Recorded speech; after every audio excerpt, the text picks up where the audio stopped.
right now there was one, so that's easy to count to, one that claimed to be a deist, Benjamin Franklin. He was 15 years old when he did. He was writing in his diary, keeping up. A lot of them did diaries. And he had investigated some religions and decided he would be a deist. But in his own words, a short time later, he decided that that was not practical and it was not a good choice. And so I think there were 0 deists. And yet we're told that our country was founded by these people that didn't take God seriously.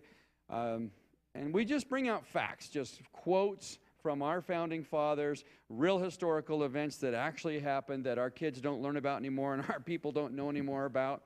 And, a lot of you have heard separation of church and state. It's not there. It's not in the Constitution, and it's not what people think. It was never intended that the state wouldn't, it was never intended that the church wouldn't influence the state. This government is a we the people government. The church is made out of people. People are supposed to influence the state. The state has no business telling us how to worship. So it's very solid, lots of facts. And I really want our community to come this year. We've invited, like I say, all these leaders, but actually you're the government. So if you'd like to come, we'd love to have you come June 29th at 10:30 to our patriotic service. Thank you. I will be here. All right. A couple of items of business.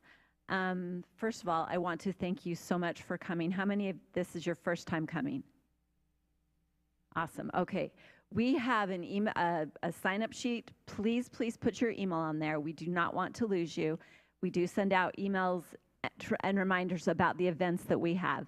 So we are the Davis County Conservatives. My name is Tina Horlocker. I'm the chair. If you are a board member of the Davis County Conservatives, would you please stand? So we have about a dozen members of our board, and we do a lot, actually. The purpose of our board first is to inform people, and we do that through community forums where we try to keep you informed of the things that are important to you, things that you're not going to find out in the media and the legacy media or much of anywhere else. So we really need help in adding to our numbers and spreading word. So if you could please help us with that, and I'll give you a little bit more information. Secondly, we search to find good people to run for elected office. Currently, we just had the filing deadline for City Council last Friday, right? So now what we are doing as a board is we are taking on a city. We're going and we're vetting the candidates that have filed, and we're going to try to find the candidates that best represent the values of the Republican Party. And then we will help promote them and endorse them so that we have good people that are getting elected into city councils, because a lot of times that's really hard. And we will communicate that to you if you are on our email list. So that's the second part, is we are always searching for good people to run for office and keeping you informed of when those dates are. Thirdly, we mobilize people. So, for example, last Friday, there was an event at the state capitol where there was an announcement of a lawsuit against our LG for withholding the voter records from anybody who would like to look at those and analyze those. There's a whole lot of problems with this that I'm not going to go in, but this is another example of one of the things that we do in mobilizing people to those events so we can show our elected officials that people are aware, we know what's going on, and we expect there to be transparency and accountability. So that's really the purpose for what we do. Okay, so we are going to be passing around a bucket because we do raise money. We have to maintain emails, and we have other things that we try to do to support candidates that are running. We have an entry in the parade that's coming up where we're just trying to instill conservative values, constitutional values to people who see us and try to bring them to this event. So we're constantly trying to grow our numbers and inform people. What am I forgetting? Okay, we have this Saturday, we have a fundraiser. It's the second one in 3 where we are at the Kaysville Theater. Beginning at 2, we will be watching The Empire Strikes Back, Star Wars, The Empire Strikes Back. So that's a fun family event. We'd love for you to come and support us in that. We will have a raffle at the end of that movie for every ticket purchase. So share that with your families. Kaysville Theater, Saturday. Get there at 2. The movie starts at 2:20. Davis County Davis Correspondence is a newsletter that we put out. Peter here is the one who oversees that. Did you want to say anything, Peter? Do you want me to?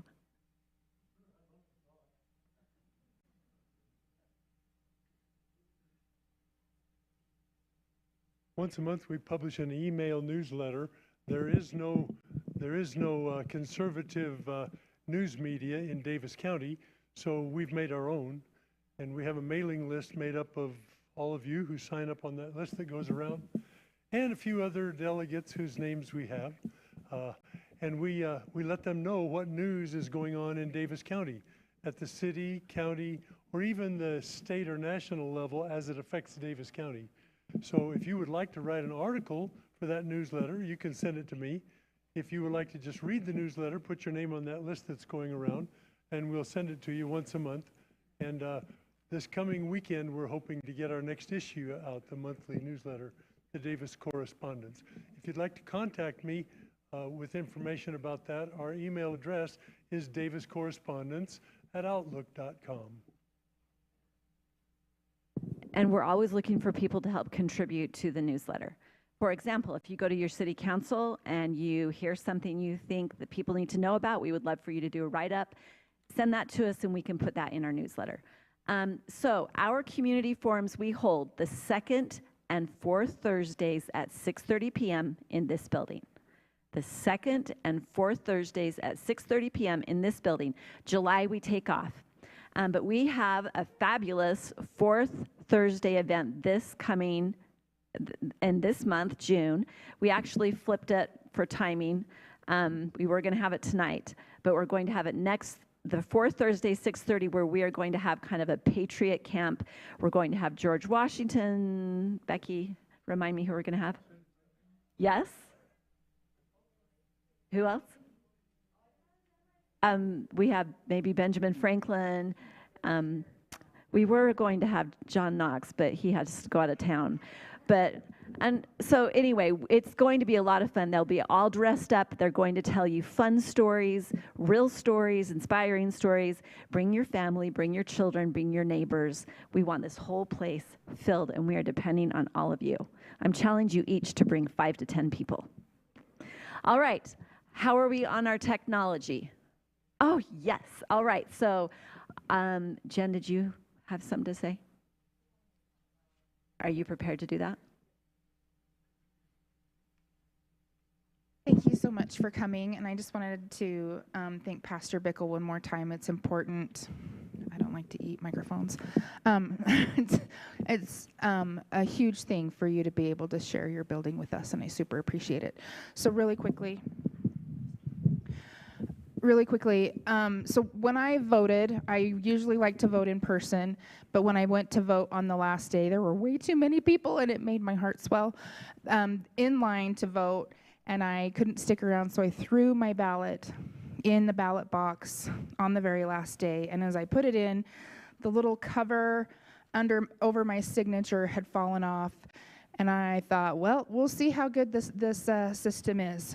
So 2 weeks later, I got a notification in the mail. I mean, I'd been watching to see if my ballot was going to be counted online to see what had happened, and I got a notification in the mail on Friday that said, hey, you have until Monday to send in this postcard saying that you actually voted, so sign it and send it in. And I thought, well, if I put it in the mail tomorrow, Saturday, there's no guarantee it's going to get to the Davis County offices on Monday. So, and they weren't open on Saturday. So I went on Monday and just signed an affidavit in person. 5,000 people voted, had an issue with their ballots, and did not get their ballots counted. So 2 races in our county had a difference of less than 5,000. One had a difference of less than, it was 10,356 to 10,264, and that was a school board race. And those are just so important because they're driving our kids off a cliff. Anyway, so the other one was a difference of a little more than 1,000. But 5,000 people, when you have voter rolls that are hidden and you have vote by mail, which is a toxic combo, according to the foundation, Public Interest Legal Foundation, has said that is one of the most toxic combos, and Utah is the only one doing that, and we're a red state supposedly. So the presentation tonight is going to be super important about how we get, or the problems with a lot of other things in our elections. So thank you for coming tonight. I take notes because I do, and I have to, anyway, my brain. But thank you for being here. All right, so elections have consequences, right? Elections are important. Elections are peaceful revolutions. That's the way it's supposed to be, a peaceful revolution. And we can clearly see in our world this very day that elections have consequences. So our presentation tonight should motivate you to some kind of action. But I want to introduce to you two very courageous, amazing, dedicated people who are very motivated to help fix our election system in Utah. And believe me, it does take a lot of courage, and it takes a lot of dedication and effort. And quite frankly, these people, I don't know if they're going to say, have been threatened. So it's a big deal. But we're going to hear first tonight from Natalie Clawson, who is the candidate for Lieutenant Governor with Phil Lyman. And I'll let her further introduce herself. She's an attorney. And then we have Michael Clara, who's a former state school board member and private investigator, right? That's what I'm calling you. Retired police officer, private investigator. I'm calling him that because he is a genius. Anyway, so Natalie, take it away.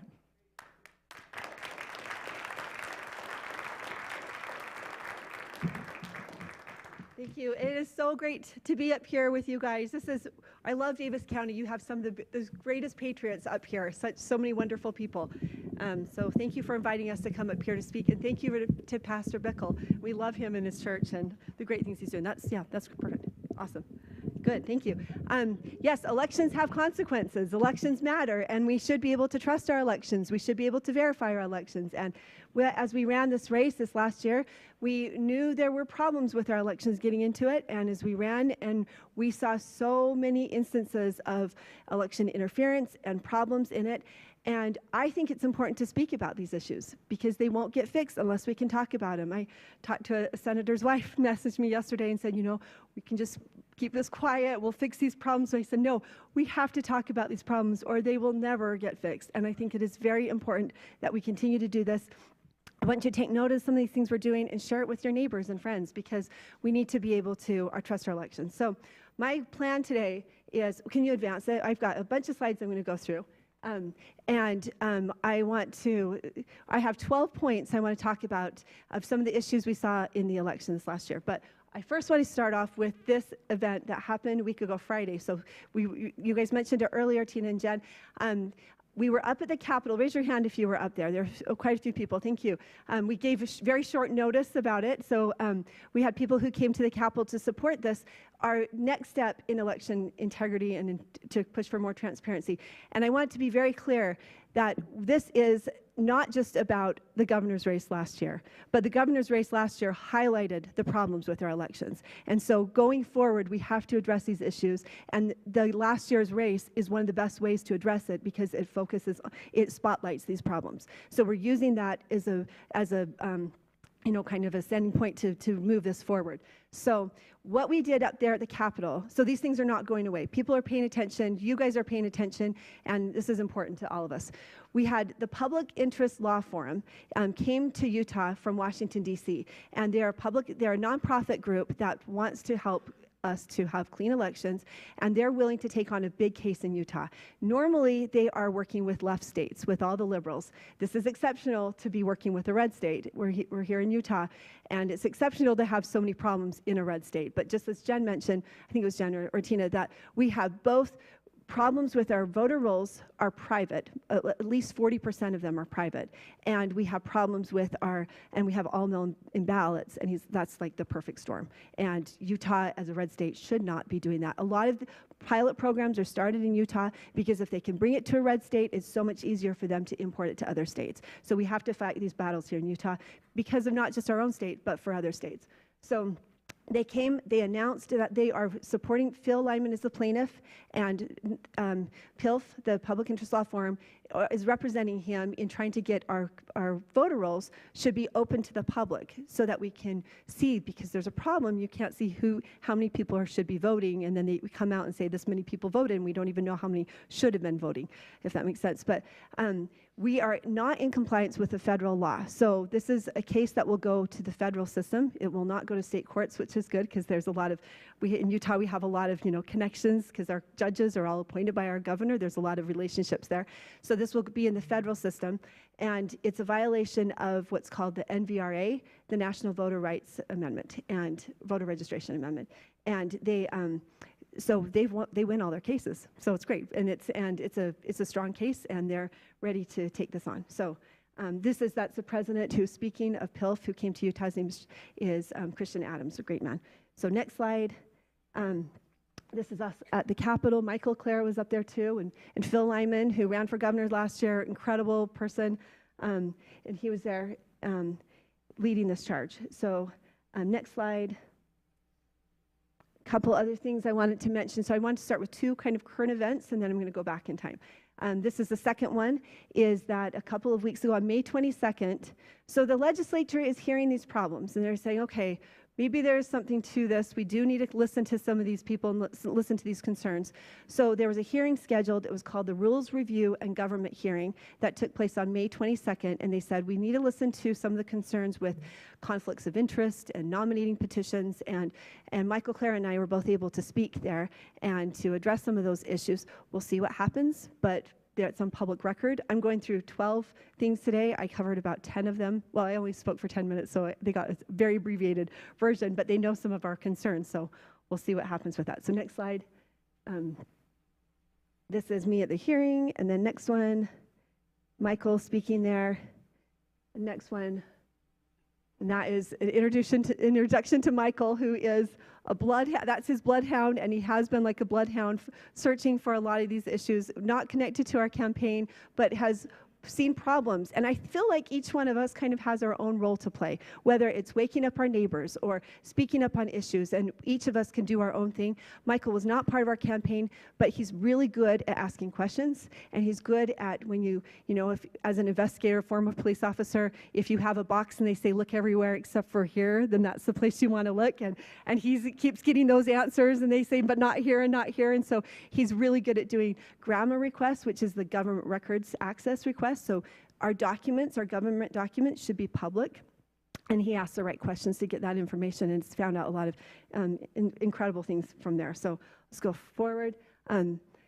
This is has any of you seen his YouTube videos? He's on to, they're fantastic. So he's on video 14, uncovering a lot of these problems. So you've got to watch these, share these with people, with your friends. Everything is so well documented about these are some issues, specifically on the nominating petitions to get on the ballot. So it's really interesting things he's discovered. Okay, next slide. Okay, the reason why I'm speaking up today, you look at, these are our people right here. These are our founders of our country. And when they saw problems, what happened? Did they sit back and let that happen? No, they spoke up about it. And they wrote the letter to King George, and they said, these are the problems with our government. We've got to fix them, or we've got to make some change here. And I really feel strongly that that's what we need to do here. When you see problems, you speak up. That's how that's how our country was founded, and that's the system that we need to have to be able to have confidence in it going forward. Okay, next slide. Okay, now I'm going back. Those were my two current events. Now I'm going back to, I'm going to start at 2020. So 2020 election, we know there were problems throughout the whole country, right? There's a lot of people asking questions. And in Utah, we had a lot of questions too, and we were concerned with some of the processes. And one reason why we were concerned is because of this. These are our voter records. So if you look at it, we have in other states who are complying with that NVRA, they're open, they're public documents. They can be, is a protection against fraud. But in Utah, we created a system a few years ago where we said, you can choose to be private, and then nobody can see your information except for political parties and candidates. Well, they're actually not even doing that. As candidates, we couldn't see a lot of these names, the private names, and political parties are restricted from that. But then they created another category called withheld. And those are supposed to be limited to law enforcement or people who have domestic violence victims or other things like that. But then in May, I believe it was May 2021, May 12th, they moved everybody who was private and put them into withheld.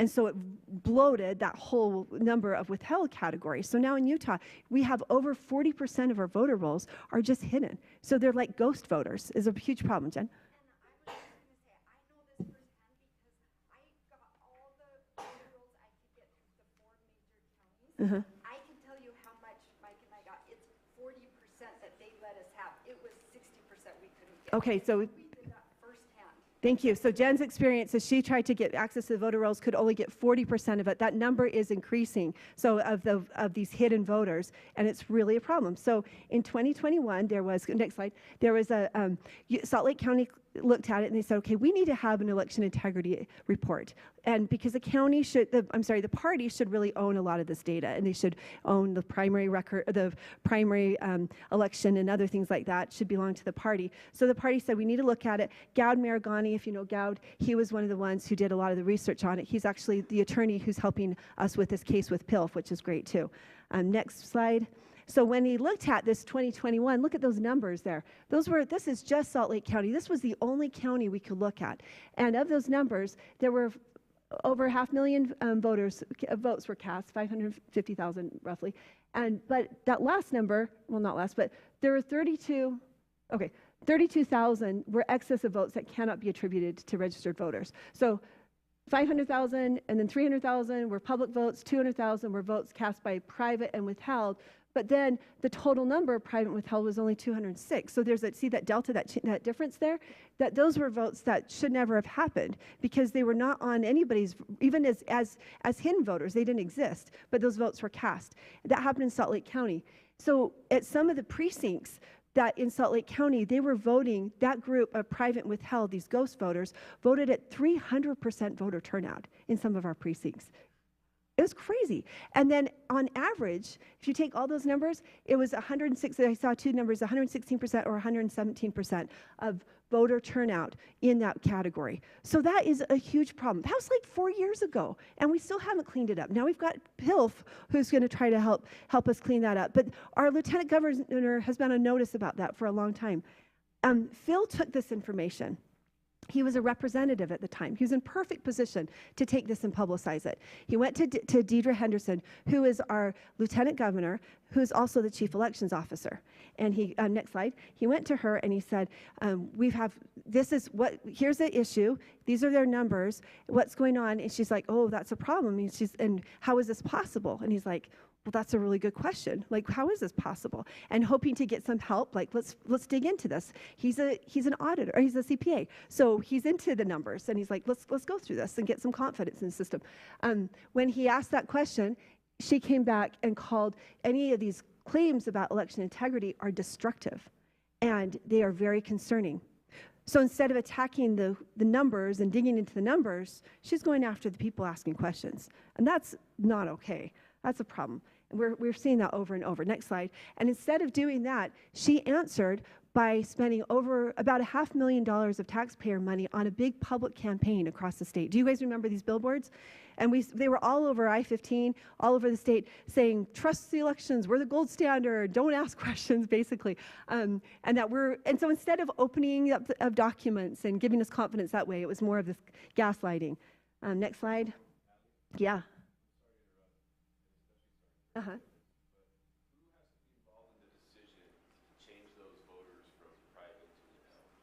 Well, the state automatically, when they created that withheld category, they moved all of them from private to withheld.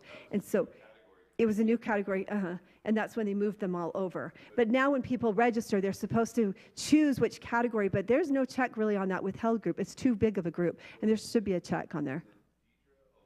I don't know. I think it was the legislature. Yeah. Do you know, Jen? So they sent out a postcard to all the private and said, hey, if you want your information public and you don't want your stuff withheld, then check this box and send it in. Mm-hmm. So if you didn't send it back in, then you moved to withheld. Thank you. Yeah, because we've talked to several people who said, yeah, we've talked to a lot of people who said, I'm on the withheld group. I never knew that. I know, and some people didn't even know they're in private, and it's a problem. Okay, next, yeah. Point out who was the lieutenant governor in 2020 that was in charge of the election. Yes. Do we know Spencer Cox was the lieutenant governor? Protests against the COVID stuff. Yeah. I was in front of the governor's mansion protesting. They did that so they could make sure Cox would get elected. Right. We have kind of a system in Utah. Our lieutenant governor becomes governor, and there's just yeah, that's right. Spencer Cox was the lieutenant governor then. Okay, this slide, let's go to the next one. Yeah. So back in that same, or go back one more. Back in that same time, one more, go back one more. So back at that same time, I, with my sister Stephanie, who's here, and a few other people, we did a statewide initiative to try to clean up our voter rolls. And it's called Secure Vote Utah. A lot of you helped with that. And there's a lot of interest across the state to have return to same-day voting and show ID and counting the precincts, and a system that we had. We basically took the code when we wrote this initiative, went back to 1985. The stuff that we've been doing in Utah for years, that's proven that it's something we can trust. We've got judges who are right there from your neighborhood counting the ballots.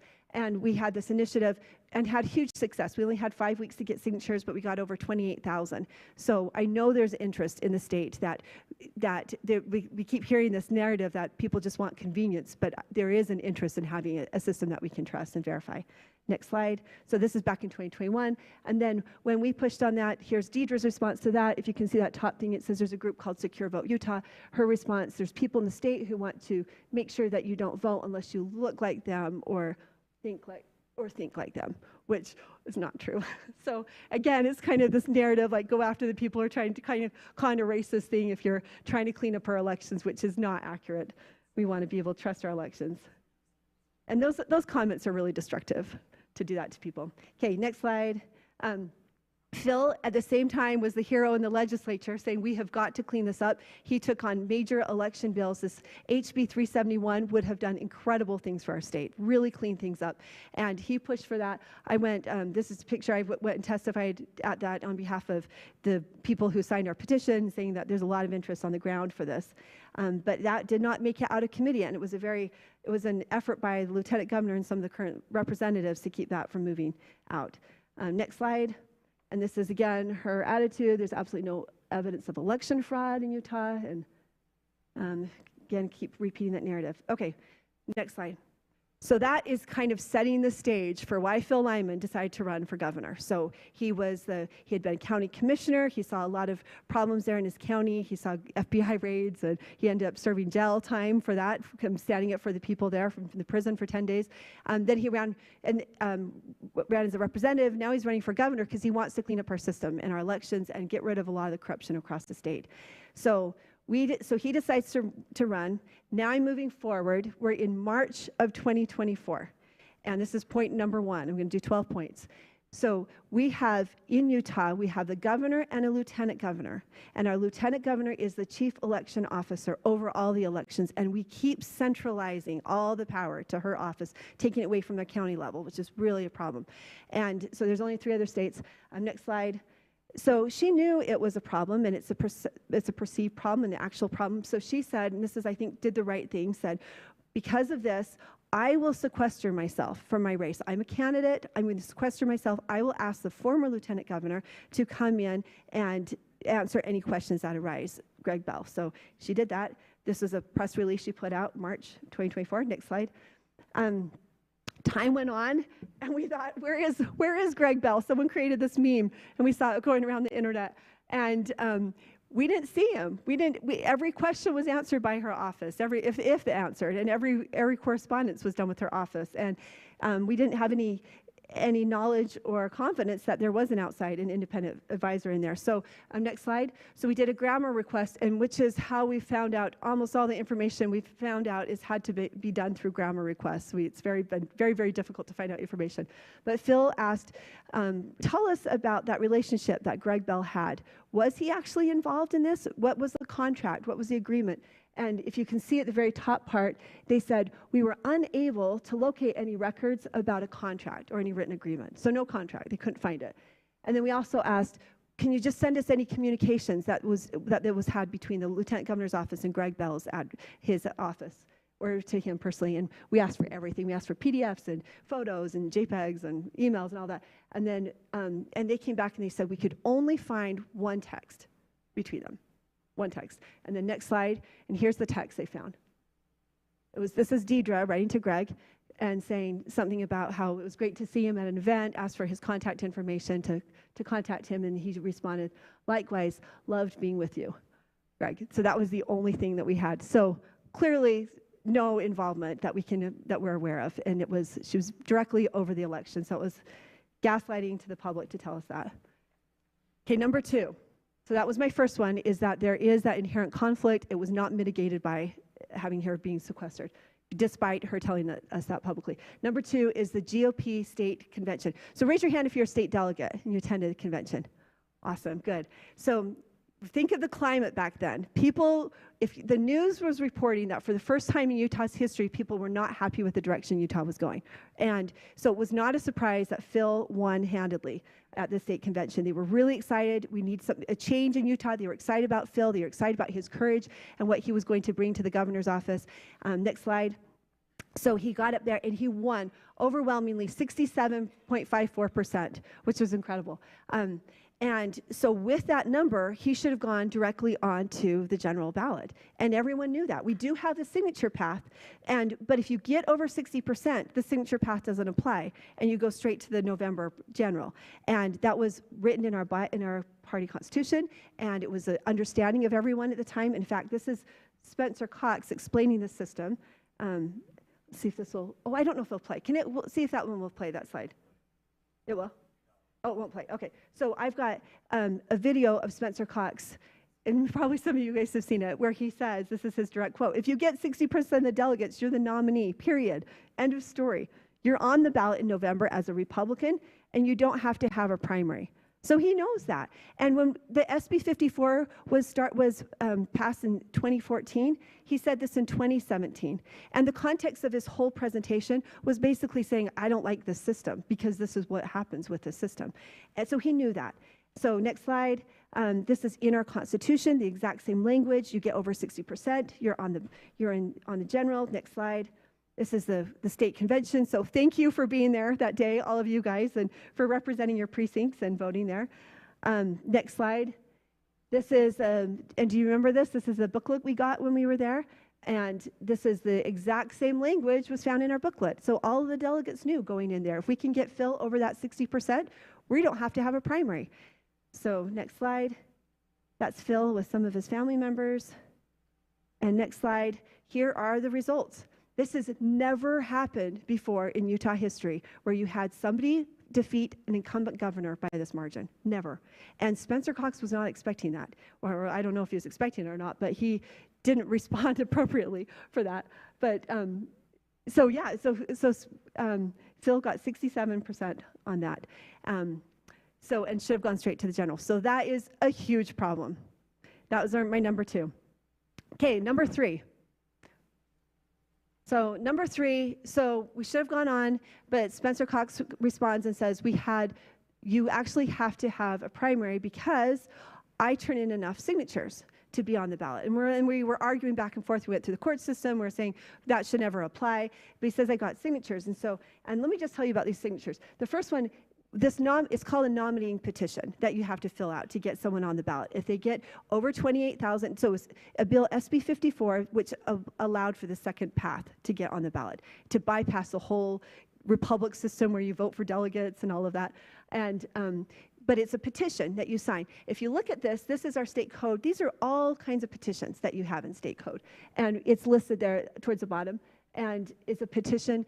They're all open documents. If you sign the petition, there's none of those that are like secret and you can't see who signed to form a new school district or who signed to form a new municipality. These are all public documents and they're open. Next slide. There's a reason that petitions are public. This is what Greg Bell, the former lieutenant governor, has said about petitions. He says it should be made public. It's a protection against fraud because any voter could see if their name's on a petition. That's why it should be public. Next slide. This is what it looks like. Some of you had people come to your door asking you to sign these, and it's a very public process. It's usually like a college-age student who comes to your door. It's not a government worker, and they have you sign this document. There's room for 10 people per page, so you can see if somebody signed above you or below you. There's no expectation of privacy once you sign your name on there. Next slide. So knowing that, the lieutenant governor's office has been open about that and let people see these packets and to verify it. So we have a case up. I've got 3 examples that I know of this last cycle of people who went in and said, I would like to see a petition packet. And the lieutenant governor's office or the other clerk said, that's fine. So the first one is Karen Andrews, and she's a great delegate down in Washington County. And she was interested in a school board race and talked to the lieutenant governor's office. This is her text message she wrote. And she said to them, I would like to see the nominating petitions for a candidate. And they said, sure, come on up to Davis County. So you guys are the hotbed of all the packets. Did you know that? Everything, all the statewide ones, there's nothing in code that says it should all be done by one clerk, but they decided to put it all in one clerk's hands. So it's all up here. So she had to travel from Washington County up here to see that. So this is Kieran, and then Michael Clara. He connected with Kieran and was trying to help her out on with looking at some packets. He was interested in Senator Don Ibsen's packets in Washington County, mostly because he wanted to compare the differences between how Davis County clerk looked at it and Washington County if they used the same. Kieran wanted to. You were helping. That's right. I told Michael to interrupt me whenever he can. So Michael stepped in to help Kieran because she was interested, and he knows how to do grammar really well. And so he stepped in to help her on that and said, can I look at these in Washington County and look at this response? Oh, next slide. Next slide, they said, yes, you get an opportunity to view. So great. So May 17th, both of these are before the primary. Okay, next slide. And then there's a third person, a candidate in Utah County, who wanted to see packets, talked to the clerk. They said, sure, come on in. It was for her competitor, and she was given permission to see that. I think we'll do questions unless you want me to. Are you? Okay. Okay. So, people get paid for collecting these signatures, and they tell lies about what you're signing. Right. Yeah, the whole system is a problem. We heard so many stories like that. Yeah, and people said that they asked me to sign for my spouse, or they told me we couldn't have a primary unless I signed, or so they did sign for false pretenses.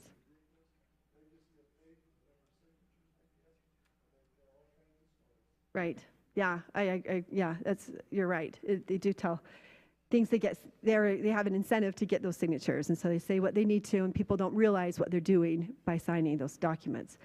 So, we know of at least 3 people who said, I want to see these public petition packets. They were given access to it. Then Michael, after he asked to see this one in Washington County, he gets a follow-up email or letter. The first one came from the clerk. Second one comes from the county attorney. And he says, we actually have a criminal investigation happening right now with Senator Ibsen's packets. And so he looks at it, and, you know, former police officer, he's like, oh, there's an investigation going on. And I don't know if Michael's the one who put it together, but someone realized, was it you, that this, Joanne Britton, realized that it was the same person, the same company that gathered for Don Ibsen who gathered for Spencer Cox. And often the circulators, the people taking those packets around, they are holding multiple packets for multiple candidates. And so if there's fraudulent ones that were on Don Ibsen's packets, there's a good chance that they're on Spencer Cox's packets. And so around that time, we asked the county clerk, we asked the lieutenant governor's office, how many extra did he have? Because we thought, you know, if he's short on these, and there's some fraudulent ones, this is a big deal. And they said there's 592. And we're like, whoa, that's not very many. Because the other candidates turned in thousands of extra. And that's all that the lieutenant governor's office turned in. So I thought, we've got to look into this. So I sent a grammar request asking for information. So next slide, asking for information. Waited, because every time we do grammar requests, they have 10 days to fulfill it, so they usually take the 10 days. So we're waiting. This is all before the primary. And then I send this email in the meantime, and I said, okay, we have a lot of questions, because we know what's going on in Washington County. If you've removed some signatures for fraud from Don Ibsen's, did you take them off of Cox's packets too? And if so, how many? And how do we know? And I asked, these are important questions, and they never responded to any of those. So we're still waiting. Next slide. This is now 7 days before the primary, so time's ticking. And we went in, this is me and my sisters, we went into the lieutenant governor's office. We'd sent an email to them and said, grammar requested, and I said, I want to come view them, and they never responded. So I said, I'm coming today, just so you know, we need to look at this. We've got just days before the primary. So we walked in there, and were denied access, never saw them, and then that's all. So next slide. I think that night Deidre tweeted, heads up, not everything is a conspiracy. So I thought, I wonder, so she put that out there. But so then we end up getting the response that came back, and this is the document we got. If you look at that first column says Spencer Cox because he's the candidate, and the next column says the name of the circulator. That's the student, the person who's went door to door. But then all of those other lines are the first name, last name, address, zip code, precinct, like all that other, just these blank lines, those all say private on there. Next slide. Or withheld. And so I actually took from that large document of 28,000 names, we did get about 60% of it, but this 40% were marked as private or withheld. So this is a section of this document. But that was the part we wanted to see. We didn't need those. We wanted to see these ones that were these invisible names. Okay, next slide. And then we saw them, it said private. We thought, why don't we get to see this information? And they wouldn't let us view them. So that was the information. We asked for two things. One, to get like an Excel version, like a spreadsheet with all the data on. And we also asked to view it in person. And they said, okay, you can view it in person. But if it says private or withheld, we're going to make sure that you can't view those. So it's going to take a lot of time and a lot of money for us to redact all that. We probably can have it done by end of July. And this is all, we're trying to get this before the primary, right? That doesn't work. That's not what we want. We want to know the data in there. We want to be able to look at it like other people have been able to look. And it didn't make sense that these were marked off as private, because if you remember, we've got those three categories of voters, and what does it say for private? Who can see private names?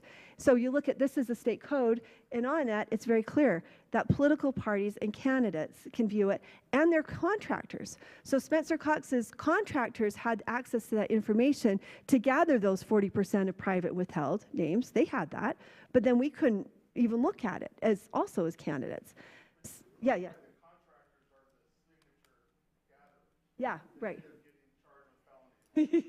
Exactly. Did you guys hear that? The contractors were the people who went door to door, and they're the ones who got access. But now, exactly, 11 of them were charged with fraud, and because of this process, and taking the blame for all of it.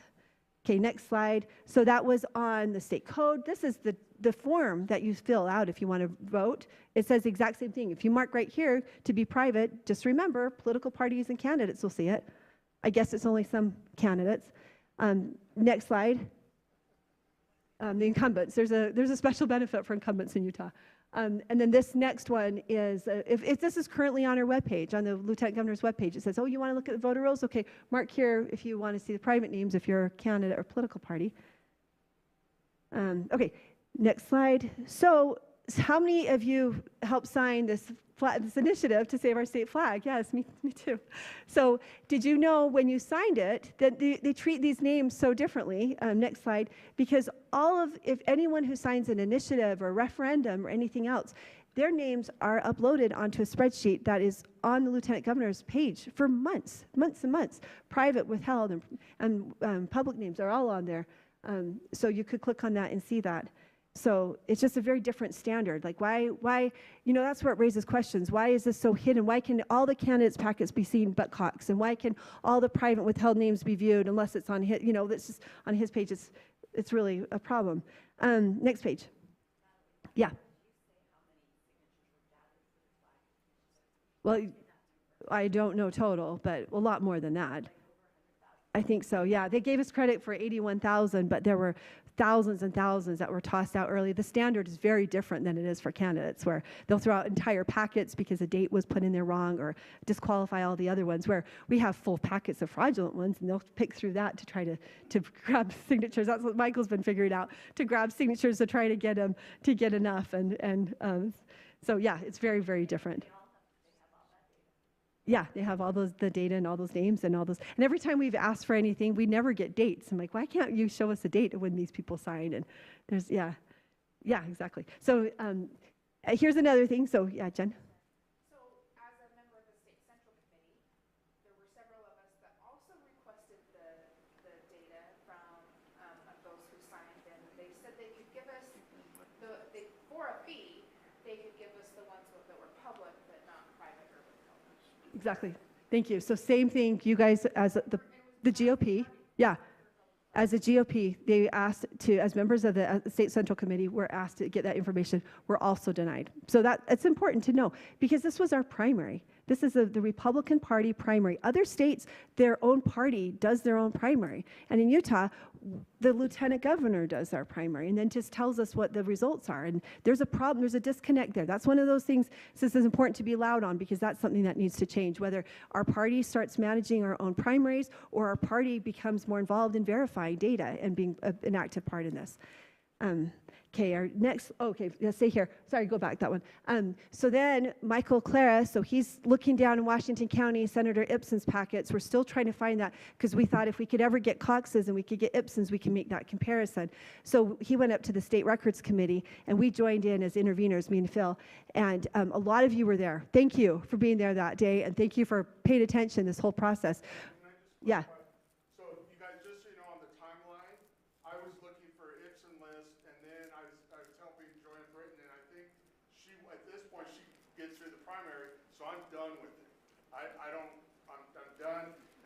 Called me literally a year ago this week, yeah, and said, hey, can you help us with this? I didn't really believe everything she was saying, but that's how I ended up filing an appeal for Ipsen, and then they joined me. And then half the stuff she's saying in this hearing, I'm hearing it for the first time, because I keep thinking, well, I don't even care about this, and I'm going to be done with this after this. Yeah. But it turned out to be a big thing. Yeah, thank you. Yeah, Michael, I mean, he's amazing, because he wasn't joining this because he's like I got to vote for Phil. This is who it was more of, awesome, good. But it was more of it, like you could see corruption, and you're like, I want to clean this up, and definitely, yeah, you could see corruption with the current governor and want to change there, and yeah, so he kept, so we went to State Records Committee. Next slide. So this is our process there. So as we went, this is just another one of those interesting stories, but Michael gets the email on the left, because you have to go through a process to get there. You have to appeal it first. So he appealed it. This is the response he got back. That was the letter. And then you have to submit your evidence to State Records Committee. The one on the right is the one that they submitted. And you look, and that little part in yellow was a whole added paragraph that was added for the Records Committee. Next slide. And this is the second page, that other whole section that related to Don Ipsen's that wasn't in the response that they gave to Michael. Didn't appear until we got to the State Records Committee. So Michael asked about that, and we didn't get any answers really on why the discrepancy between those two documents. But he's smart and found that in there. Okay, next one, number 4. You guys doing okay? So we're moving along. So we've got we're on to number 4, which is the primary election. So next slide. We go through the primary. It was on June 25th. 26 minutes after the polls close, Spencer Cox declares victory. And he gets on camera and he says, I won. I don't know why Phil has not conceded yet. This is over. The numbers will not change. I have a large margin, a large victory, and this is done. And I mean, you can still see it's still light outside. Like he's done. He's moving on. And it's really interesting when you look at I'll show the slide in a second, but when you look at the results, like he did have a lot of votes right at the first, but then our numbers, like he jumped up really high, but then our numbers went up for us right after that, like quite significantly. And there's a lot of questions with that primary. So next slide. Phil had asked, was asked in the governor's debate, they had one of those gotcha questions, and they're like, Phil, will you accept the results of the election? You know how they like to do that to Trump before, and they kept asking Phil that, and he said, I will verify the results of the election. He's like, whether I win or not, I want to verify it. The people of Utah need to trust this. So that's what we sought to do. Right after the election, we did grammar requests to all the counties and said, we need your election information, and we need to see like what other states have and what used to be on our county websites just recently until then, like the cast vote records, and there's a lot of data. There's tabulator tape. There's all kinds of information that can help you to see kind of how the election. It's not private. It's not like how people voted. It's just like the data of how it all came in. So then within 24 hours of us asking, here's our response from our chief election officer, Deidre, who wrote to all the county clerks and told them election returns are not public. Don't give them this information. So that was it. So next slide. It became a concern for, this is Colby Jenkins. Remember what happened with him? He lost by just over 100 votes or so. It was really close. He was looking at the cure list. So in Utah, because we rely so much on signatures, there's a lot of people whose votes are not counted, because especially like younger kids, younger voters, because they never learned how to do cursive and their signatures are changing all the time. So the county clerks will reach out to them via email and say, if you want your vote to be counted, you need to come in here and cure your ballot. So in the past, as a precinct chair, I was able to get my people in my precinct and help cure their ballots. We went to 3 different counties and said, can we get that cure list so we can help with this process, make sure their votes are counted? And 3 counties gave it to us. On the 4th, they said, yeah, we'll give it to you. We need to just check with the lieutenant governor's office first. What do you think happened? So then it was denied, and then all the other ones were denied. And so the ones in southern Utah that were important for Colby Jenkins' race, they said, sorry, we're not giving it to you. And he went to the Utah Supreme Court asking for it, and it was critical and for his campaign, his race, and they said, no, it's up to the discretion of the clerk, so you cannot see that. So this is the pattern of what happened this last year, is we lost so much transparency. All of these documents that were available in the past, just every door was shut in front of us. And that's why I think it's so important to speak out on this, because if this is our new standard in Utah, we're in trouble. If everything is denied from the public, we are in huge trouble. So this is important. So thank you for being here today and paying attention to these things so we can make some changes here. Next slide. So even Senator McKay agreed that these cure lists should not be private, and Mike Lee, next slide. And then there are also questions about ballots that, people put them in the mail and thought they'd be stamped that day, and they didn't know their ballots were going to go to Las Vegas, and they wouldn't get stamped until they went to another state. So there are hundreds of people whose votes were not counted because they were sent out of state. Okay, next slide. So this is what's interesting is, I guess let's go one more too. This is what we were able, of all the counties, Utah County has deputized a statistician to look at the results, and she brought that to the county commission meeting when they were going to certify the election. And this is our race. And if you understand like statistics, the number, you would expect the numbers to all be within those 2 heartbeat areas. If you have a lot of deviations on both sides, we have so many deviations in our race. It's 9 standard deviations, which is a huge amount. And if you go back one slide, this is Phil talking about it, but it's to have 9 standard deviations, there's less than 1 in a billion chance that your numbers would do that organically, because it's so unusual. So it's one of those things that you're like, there's anomalies, there's problems. If you can explain it, then we'll be okay. But if you're going to just hide the documents and not even try to explain it, then there's big problems there. And that's only that one county. So we have major concerns with our primary election And we want the legislators or people who have the ability to look closer at these numbers. Okay, next slide. There's that, and then the next one. This is, again, so this is when they asked, will he accept the results? He's like, I want to certify it. And we like this quote from Ronald Reagan a lot better, trust but verify. I don't think she actually said that, but this is what we're seeing, trust and don't verify. Yeah, right. Don't ask questions. Next slide. And this is what's happening in Utah at the time. They do a poll by KUTV News, and they say, are you confident in your elections? And there are 73% of the people who responded said they were not very confident or not confident at all in our elections. So again, transparency can fix a lot of these problems. But we are going the opposite direction. Okay, I finished number 5. Moving on to number 6.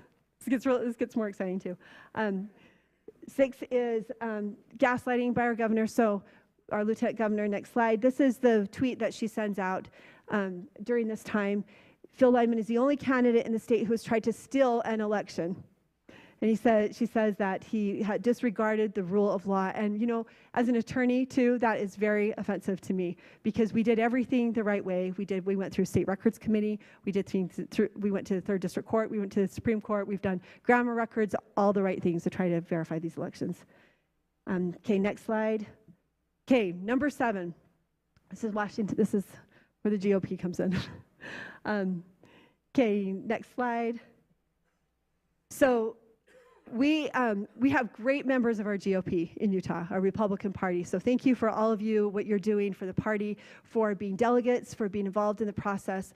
We want, as a Republican Party, we should be able to verify the results of our elections. And there's concerns, and when candidates raise concerns and our convention winners are being pushed out, we need to ask questions. But the day after the election, our chair tweeted out that we need to just unify around our nominees. And we were hoping that'd be like, okay, let's get some transparency, but that was kind of the push, is we need to unify around our nominees, meeting Spencer Cox because he won the primary. And then next slide. So we decided to run as write-in candidates, and it was mostly because it's almost impossible to win a write-in candidate in the city. And we knew that. We knew we were up against huge, it was going to be really hard. But we felt like we needed to do that because that is how we were going to push these questions and to continue on this fight for election integrity, and I think it was the right choice. And we were able to continue that conversation going forward. So around that time, the GOP was trying to figure out how to handle us because now you're write-in candidates and what do we do with you? And we were really hoping to get the party support in asking questions and those things. But instead, there was a lot of push to say, we're pushing you out now. So this is a message from the secretary of the Utah County Secretary who was asking the delegates, are you ready to resign now because you're continuing to support Phil Lyman? And then there was a push to I know Aaron Bullen was trying to do a bylaw that says if you support Lyman, then he told me, I was on the phone with him before, I'm like, so if I'm wearing my Lyman shirt at home, working in the yard, am I okay? He's like, you're fine. But then if I go to Home Depot to go get something, he's like, then you probably lose your position as a delegate. He's like, you can't continue to support you. And, that's too much micromanaging. It didn't pass, which is good. But down in Washington County, this is they started messaging this out to the delegates. Next slide. It says you need to delete all of your Facebook posts, remove your yard signs, etc. for Phil Lyman, or we will accept your resignation from leadership. So these people were getting pushed out. Next slide. Lisa Sandberg. I don't know if she sent this one. That was her messaging. So it looks like it came from this. This came from the secretary. It doesn't have a name. The next slide.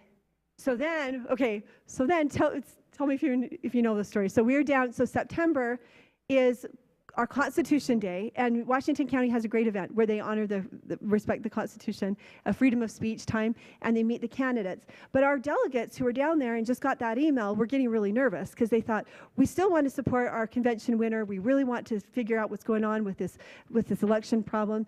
And but we don't know, do we dare go to this event? Do we not? So Phil, who's a fighter, he'll stand up for anyone. He said, I'm going to go down and support our delegates. I want them to know that we're there for them and not to be worried about this. So we went down to the Constitution Day event, and we were told, the party chair down there said, if Phil Lyman shows up And I don't want him here. I don't want him campaigning. If he shakes one person's hand, that's campaigning, and that means he's trespassing.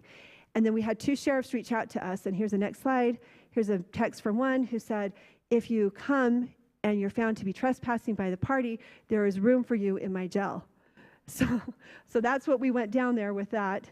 And then the next one is a voicemail left by another one in law enforcement, another sheriff.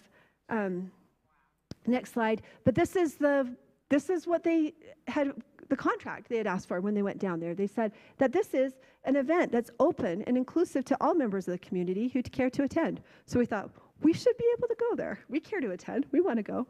So we went down, and sure enough, next slide, there was a pretty, next slide, pretty heavy police presence all around the park. It was at a park. And so there were policemen all around the perimeter of the park. Next slide. And police on bikes, and on cars. Next slide.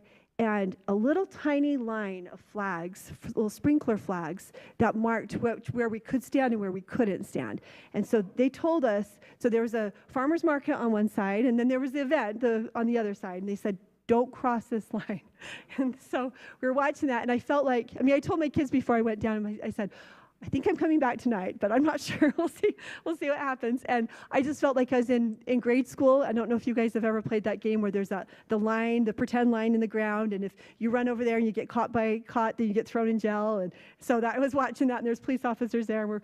And as they also had a recording, because most of the candidates weren't there. It was a Meet the Candidate event, and they had John Curtis's recording, and he said, freedom of speech is so important. And it's important, especially if there's speech you don't agree with. And I was recording it, and Mike, I believe in that. So the irony right now. Okay, next slide. Well, so then we're standing there on that side, and I'm filming it. And then, sure enough, I see Phil. And all of a sudden, he starts walking across the grass. And he's got this giant American flag. I don't know where he got that from. He was just carrying that. But he walked across the grass. I thought, I guess we're doing this. And he's, if you know Phil, he's like, everyone does their own thing. Like, he's okay. He wasn't going to push me over there. But I followed him over. And next slide. Oh, no, stay on that one. Go back one.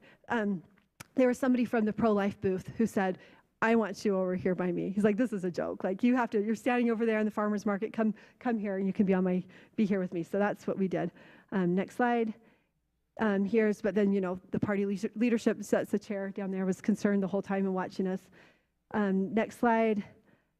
This is then Spencer Cox tweeted this out that night. He says, thank you for including us in your Constitution Day picnic. It was great to meet so many voters and to celebrate the Constitution together. And I thought, he never showed up. And he put that out there. But he was in Washington County, but he was at a fundraising event, but he was never there. And that was one of the reasons why they told us we couldn't come, because they said, we don't want to have any clashes, right? Didn't even come. Next slide. And I've got background in law enforcement too, not as much as Michael's, but I had a lot of respect for the police officers who were there that day, and they followed the law the right way and didn't let us be there without problem. Okay, next slide. Thank you. Yes, there was some changes in Washington County as a result of that. So that is very good, right? And I feel like, I'm not here to try to get upset at people, but really what it is that we have to be better in our state, and if we're quiet about these things, then they will continue to go on. It's just like back with the founders. If there's abuses of the system, right now Utah is very, very heavy-handed. Everything is centralized at the top, and we push back against the system, so we're going to tell everyone what it's like to push back, and we got to fix those things. Okay, next one. This was wild. So number 8, the inducement. So September 3rd was the deadline to file his write-ins. So we did that. We were the write-in candidates. That afternoon, we get a text, comes to Phil's account, and it's from someone whose name is James. And he says, hey, there's a guy at my work with the last name of Lyman, and the Cox campaign is paying to put his name on the ballot to take votes away from the other Lyman. And they're feeding him a steak dinner and giving him $1,000. We're like, whoa. And so we write back, I got proof. He's like, oh, he just told me why he's leaving early. So the guy who's sitting there watches them take a phone call and comes back and reports that. So then the second text is a message between this man, James, and Rich, who ends up filing. And he says, hey, you should record them on your phone. I think what they're doing might be illegal. And Rich replies, no, it's all been cleared. And I checked it out. they're setting up an account and donating to me to run, and I'm actually the one who's registering to be a write-in, but I'll record it. So he confirmed, like, there's something going on. It wasn't his idea. And next slide. And, you know, there's some legislators who are like, thinking it was, like this was a little cute thing that happened. He's like, no, this was not some silly little thing. This was a big deal. And this was actually a crime. If it turns out that there was an inducement there, there's a crime called inducement, and it says it's unlawful to pay someone to become a candidate, especially in this case when you're there for election interference. So next slide. But there was a lot of interest in the Lieutenant Governor's office in making sure that this happened properly, because 2 days after the deadline, here's an email. It's a little blurry, but it was an email that was sent from the Lieutenant Governor's office to this Rich Lyman and said, hey, you didn't finish filling this out. Like, make sure you get your Lieutenant Governor on there if you want to make sure this counts. So I don't know who sent that from her office, but they wanted to make sure it was done properly. Okay, next slide. Here's James. He was the one who was a witness on it. He was brave. He stood up and he spoke on it, and his interview was recorded by the news. And we couldn't get the media to cover it for like several days, and then we ended up putting it out ourselves because we said this has got to be, people need to talk about this and fix this. Okay, next slide. So the media does end up asking Spencer Cox's team about it, and their response was that they denied. They said we didn't officially pay to recruit someone. So I don't know what officially means, but it wasn't officially done by their campaign. But we did go to the police because it is a crime. And as candidates, I mean, you can only do so much as a candidate, right? I mean, there's got to be other people who are helping out with this. So we reported it to the Magna Police. They were sympathetic with us, but they said, you know, in Utah, what happens is these cases are always taken up to the Lieutenant Governor's office. So I don't know.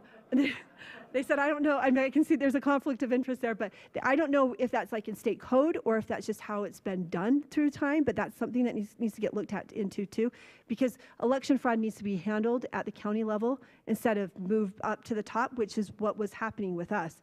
So it stayed in their office just for a few days, and then it was handed over to the FBI is what they said, and I don't know. I haven't heard anything else on that. I'm sorry, I didn't go to the next slide. So that's a magnet. That was our police report we filed. Next slide. We also went to Sean Reyes. I talked to him personally, and we filed an account of something on that too. I mean, we got to have people do their jobs too, so it's hard for a candidate to do all these things.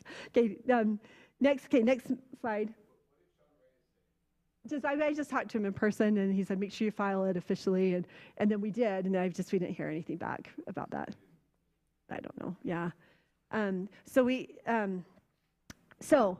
when this happened, we're like, oh, this is a big deal, because if you have Rich Lyman and it's his mother who files as Lieutenant Governor, and her name is also Lyman, so now if somebody votes and they write Lyman, they're going to throw out the vote, because now you've got 3 Lymans. You can't tell who they voted for. I mean, which was clearly the intention. And we look back, I'm like, oh yeah, the Lieutenant Governor, I'd written a letter to an email. I said, in advance, I'd said, what do we need to write to have our names be accepted on the ballot? And then I get this email back, and it says any variation of Lyman, which is exactly what we did. So if you see all of our campaign literature, all of our billboards, all of our shirts, nothing had Phil's name on it. Everything said Lyman, only Lyman, because we were relying on that. All you need to write was Lyman. So I went back, I'm like, I got to get that email. But then I couldn't, so it gets crazier. So then I couldn't even find that email. And I spent days looking for it. I'm like, this is a big deal, because we got to know, I've got this proof that they told us that it was Lyman, and I can't find it. So then, next slide, I look into my history on my account, and it says, oh, looks like there was an unknown device that accessed your email on August 26th from Payson, and they used Firefox, which I don't even have I don't use Firefox at all. It's not on any of my devices. And I'm like, oh no, did somebody get in my account and delete that email? Because I can't find it. It's not in there anymore. So then I look in my trash, because I thought if they deleted it, maybe it's still in my trash. Well, guess what? My trash was deleted on August 26th, the same day that was hacked. So it was gone. But a miracle, because we've had so many miracles in our campaign, I had taken a screenshot of that email. And so it was deleted from my Google Photos, but it was in my camera roll, which was saved on my own phone. And so I still had it, and then I blasted it everywhere, because I'm like, we're going to keep that. That's the only one that I found that was deleted, yeah. Everything else seemed to be there. Yeah.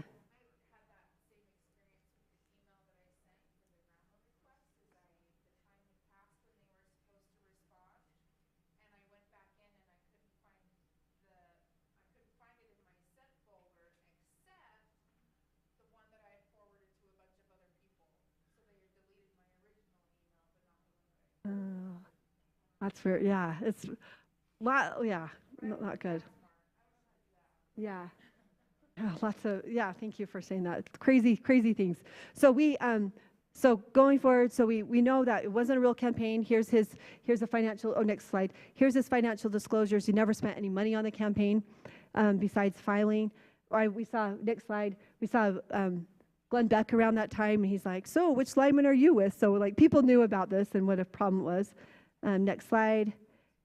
This just shows like how much work we had to do to mitigate for this. It cost us a lot of time and money, and so we had to put write-in on all our things, and then we had to add fill on top of it. Okay, next slide. And this just shows like how our signs just said lineman on it. Now we had to add fill, and then we ended up going to court about it because we're like, no, now we're going to the ballot. We're going to have 3 linemen. We will lose every one of those votes. So we go to court and we sue them, and the judge clearly could tell, and they knew it wasn't a real campaign, and they stipulated, which means they agreed to drop out, which they did. So they dropped off, which was good. But then I don't know how this procedurally could ever happen, but 2 months later, the judge issued a motion to dismiss on that case and charged us the attorney fees for them. Even though you don't do a motion to dismiss unless the case is like so outrageous, it's never going to pass. But we already agreed that it was not okay. So it cost us a lot of money on that case. So, okay, next one. And this is the email. So Lieutenant Governor sends out an email to everybody, says that lineman drops out, which is required by statute to do that. But that created so much more confusion. Next slide. Right before the election, just days before. So then the media, look what the media did to us. So then the media reports there are 2 write-in candidates for governor who have dropped out of the race. And look what picture they put up there. They put Phil's picture and Lane Bangerter. And then look at the next slide. Richard and Carol Lyman drop out. Another picture of Phil. And we start getting hundreds of messages from people. Why did you drop out? Why did you? We're like, we didn't drop out. Next slide. We did a Google search. Show us what Richard Lyman looks like. And every single picture comes back with Phil from the Salt Lake Tribune, ABC4, Utah News Dispatch, KSL News, YouTube. So if somebody was to say, Richard Lyman dropped out, who's Richard? Like, oh no, it's Phil. So that's kind of how the media has been complicit on this. Next slide. But they had access to Richard's page. He has a public Facebook page. They could have pulled his picture. You probably have never seen this. They didn't ever use it. They didn't interview him. They didn't do anything. It was just a decoy that caused problems with their election. They could be sued. Yeah, I mean, yeah. We sent them a cease and desist, and okay, next slide. This is Mike Lee has weighed in on this. This was a few months earlier, but he said, I'm not sure I've ever seen the Utah media work so hard against a candidate for a statewide office as they have against Phil Lyman. That was back in June, before all this happened. Next slide. This is people saying, like, people voted. These are some of the messages. We were going to vote for Phil. We saw he dropped out. We looked at KSL and Richard Lyman, only saw pictures of Phil. Hundreds of these messages. Next slide. This is a girl who went to vote in Draper. She said the poll worker told her that Phil had dropped out, so don't vote for him. Next slide. This is down in Washington County. They put that sign up at all the places to vote and said Lyman dropped out. They did say Richard Lyman, but again, nobody knew. Even Richard was part of it. You know, they didn't know who he was. Keep going. So those were problems. So that's kind of with the whole decoy. So, but even given all that, we got 200,000 votes, which is amazing. I mean, there's never, thank you. So thank you for what you did, for voting and for sharing that with your friends. But that's never happened in the history of the United States. Like, that's a huge win right there. I'll talk a little faster. Number 9 is we get the ballots, and Did you guys have this with your ballot? Mine had that. So there was a little hole in it. We used to have a privacy sleeve in the ballots, but this year they decided they put these little sight holes in your ballot so you could see if the ballot's in there, but it just happened to be lined up right over where the write-in names were. So we saw 3 different counties, and all 3 of them were lined up at different places because they print the envelopes and the ballots at the same location because they're connected to you. And each ballot are different, you know, because based on which races you're voting for, but those holes were lined up with those candidates. So it was so much of a problem that Deidre had to address it in a tweet and say, if you're concerned about this, let us know. And then number 10, so that was number 9, so interference was that sight holes. Number 10, can you move on, this is interesting, just this 10th point is about the audits, and Michael might go into it a little bit more, but the audits found that Spencer Cox was short on signatures. So the very first audit in September, next slide, John Dougal, so we were asking, so Phil asked for an audit all the way back in June. And so thankfully, some people in our state said, okay, we will look at it. So they started looking at it. In September, John Dougal, who was the state auditor at the time, looked at it, and he said, you know, oh, let's see, yeah, next slide. He said, it looks like he was 300 short, but there were probably 391 extra ones, but they were unverified. But maybe that could make up the difference. Maybe we're okay. Next slide. But they did find that he was short. The next one came out, the next audit came out by the legislators in October, 2 weeks before the general. So we were really grateful that, 1, that they looked at it, and 2, that they released it before the general election. So we've been, you know, we have good relationships with a lot of the legislators, and we're grateful that they did that. But this also found that Cox was short, and now they found that he could be, next slide, now they found that he could be short up to 1,000 signatures from what they'd said. And where he's short, it means that they put fraudulent signatures, they give him credit for it. And you look at this number, and at our hearing, we brought this up, and Senator Brammer looked at it. He's like, now you look at Cox, at that first column, 2.4% of his were incorrectly validated, so they were counted as good when they were not good. But then Brown's was only 1.3%. Why is that big difference? He brought that up, and that is a good point. Like, why were there so many more fraudulent ones accepted on his account? And then, but this time, what's different than that first audit is he's short, but they only said there's probably not more than 492 extra ones. And so that's a problem. So we keep getting all these numbers, differing numbers on these extra signatures. That's one thing Michael's been pushing into is really wanting to figure out if there's any extra and how many. Okay, next slide. Next one. This just shows, you know, they found that they may have overcounted. Appears that they did. Next slide. Does it matter if you were short? So look at this. This is a school board race from last year. That candidate was 10 short. She was disqualified. She didn't get to continue. She was disqualified. So she was in Salt Lake County. She needed 1628, and they only certified 1618 for her. Then there was a question of, did Cox know, or did Deidre know back then, or was this the fault of Davis County? Because all of this was actually, this is, you know, the hotbed. This is where all those signature packets were done up here with your county clerk, Brian McKenzie. Whose fault was it? So this is an email. I'll keep going, next one. This is the email exchange between Ryan Kelly, who's at the Director of Elections at Deidre's office, at the Lieutenant Governor's office, with Brian McKenzie, referring to an ongoing investigations. This is back in March 18th, the same day that they said Cox had enough signatures. So they were aware back then that there were criminal investigations happening. Okay, next slide. Michael Clara, I'm going to let Michael talk in just a second. I'm almost done. He's done so much in pushing to get information. These are a couple things that he discovered. One is that there was no signature. They took the responsibility from all the county clerks. I've talked to other clerks. They said, we wanted to, like, even if I wanted to help with this, I wasn't able to. They didn't put a bid out for every clerk to try to ask if they could have that responsibility. But they gave it all to Davis County, and they said that they never signed the agreement to do it. So they actually admitted that. He said, oh, we didn't sign the agreement. This is after Cox's packets were verified. Next slide. This one, do you want, let's see. Oh, yeah, I'm sorry. Keep going to the next one. Yeah, so this is the email. They said, oh, we never got a contract for what we did. Next slide. And so they said, let's hurry and sign this. So they send this over to Brian McKenzie's office, and they get signatures for part of it, but they never fully executed it, and they never got the attorney to sign, and this was after the fact. So there was never a contract in place. Next slide. but there was an exchange of money because they had to hire temp workers to have Davis County do it because it was so, they did over 30 candidates, over 300,000 names, instead of decentralizing it back to the local counties. So that's something the legislators are looking at. They really should have each county clerk be responsible for that instead of all of it done here. But they had to transfer money because they had to hire temp workers. Next slide. But then Michael started asking questions. Did you train your temp workers? And he found out, no, none of them were certified. Who were that? And this is Brian McKenzie's thing. He didn't have the 2023 training course. And then, next slide.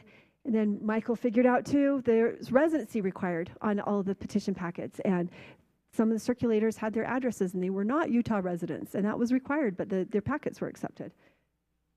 Next slide. And that wasn't the case the year before, but they made exceptions this year.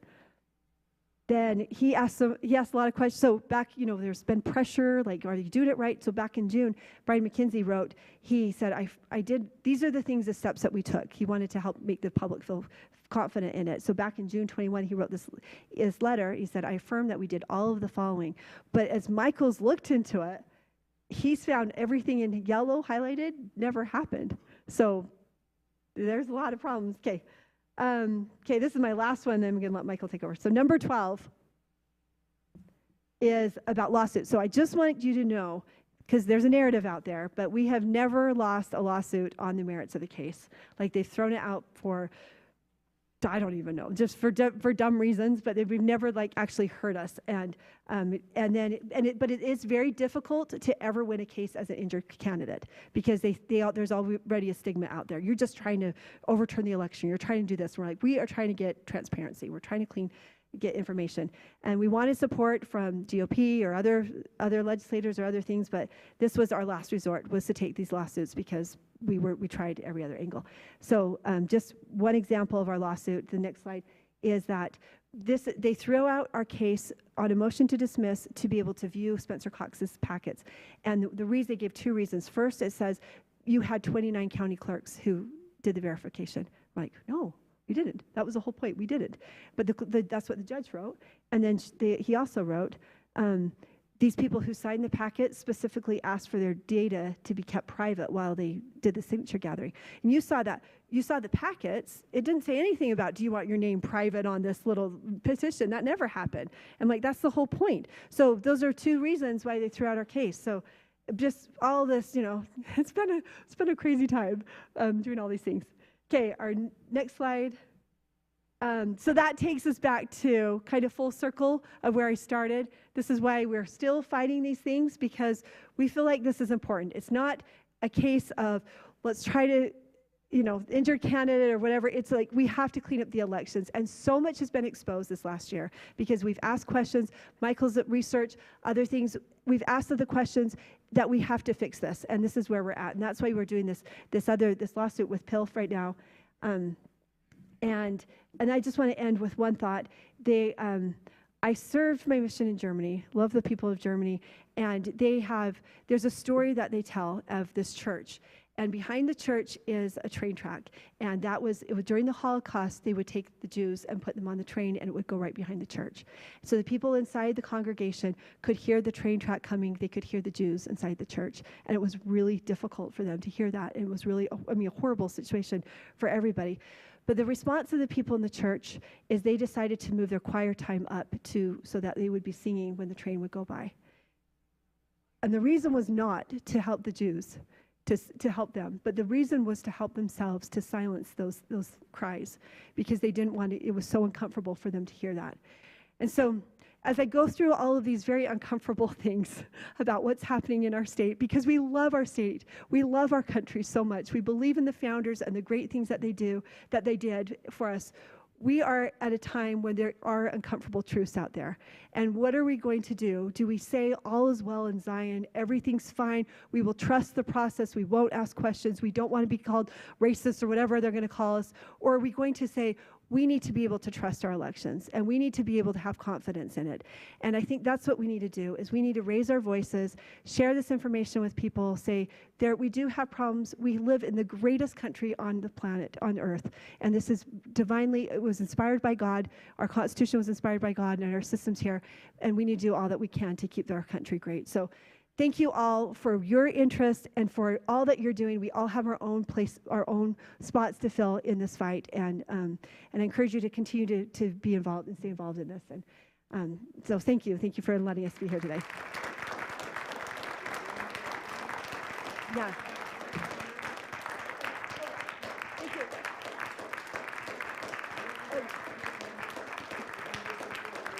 Yeah.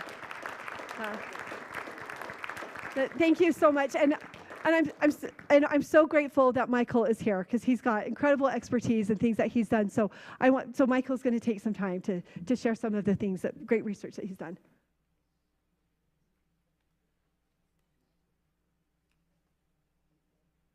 So like Natalie said, I'm not part of the campaign, and I guess some of you have watched those videos that I made.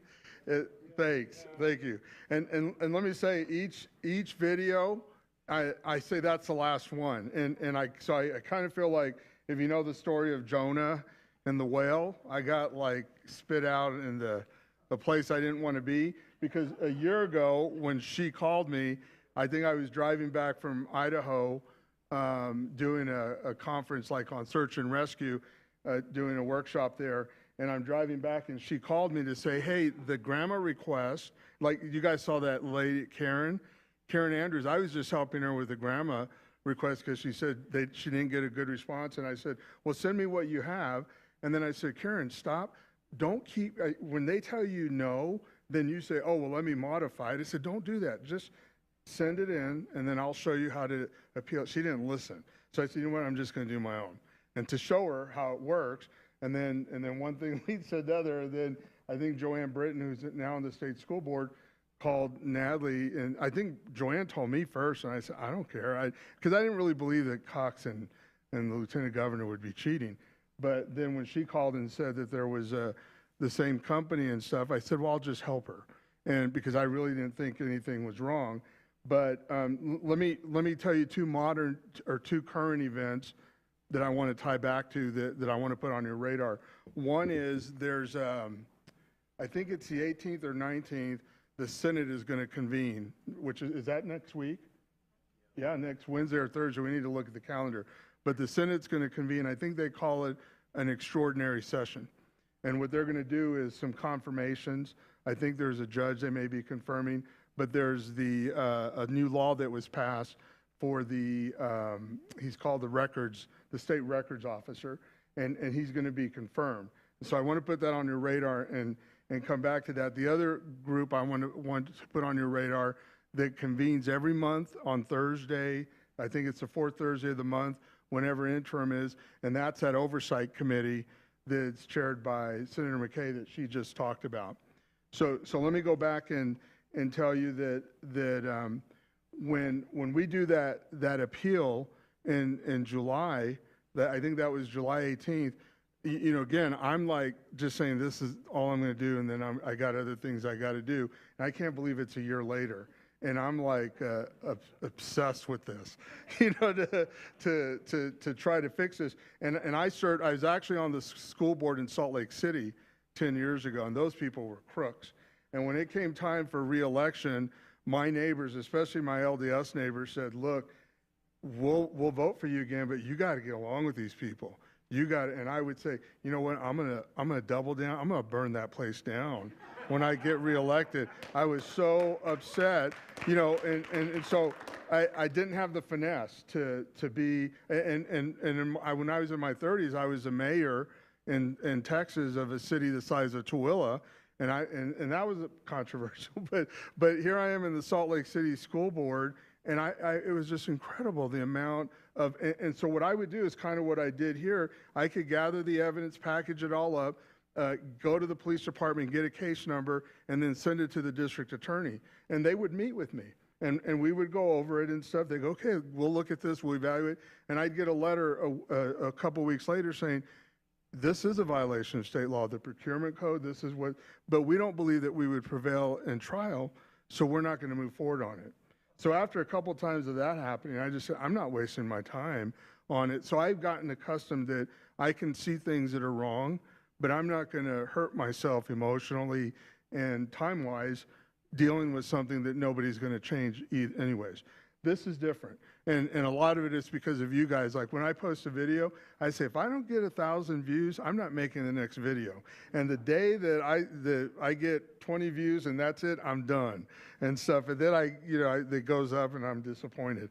But that's a tribute to you guys because I know things are wrong and I can prove it. But if somebody's not, if another government, another branch of government, if you will, isn't going to do anything, then I'm not going to, waste my time on it. So in this case, going back to what happened, one of the things that happened, and understand too, with Natalie and Lyman at the time, they're on a strict timeline trying to fix things before the primary, trying to fix it before the general election. I had the luxury of not worrying about that because I was focusing on signature verification. And sometimes I thought, I wonder if they're even interested in this, but because they're busy with other things, I didn't want to bug them at times and stuff. But I had to learn what the process was. And at one point in this timeline, on July, it was like the first week of July, somebody tells us, I think they tell Natalie, and then I get involved in it, that these people in Vineyard were visited by an investigator from the Attorney General's office investigating Governor Cox's signature list. So I go meet with them, and I get a copy of this. Oh, by the way, on my slides, if you guys, there's one with a pyramid on it that has numbers on it. It says like spare signatures, and I think it has 380 on the top. If you can display that one. But so when there's this business card that I take a picture of, and I go home and I do a grammar request for the, and we'll go over that in a second, and I do a grammar request for the investigation that the Attorney General's office is doing.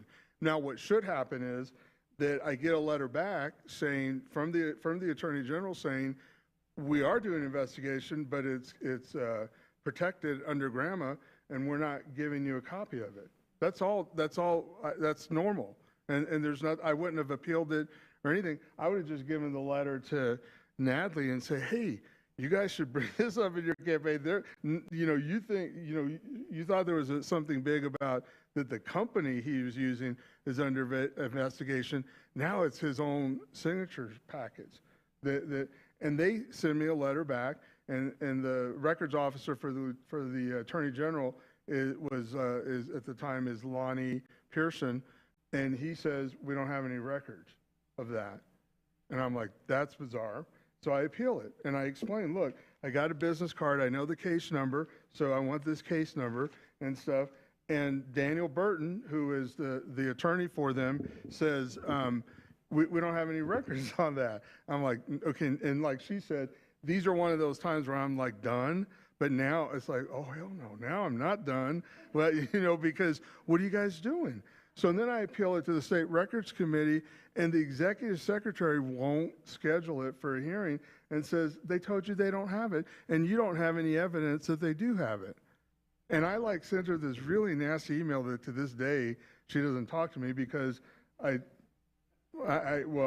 anyways, so then I appeal it in court, and I shouldn't have to go to court. But now I know something's wrong because I do enough GRAMA requests and I understand the process that you're not going to schedule it and you can get away with this.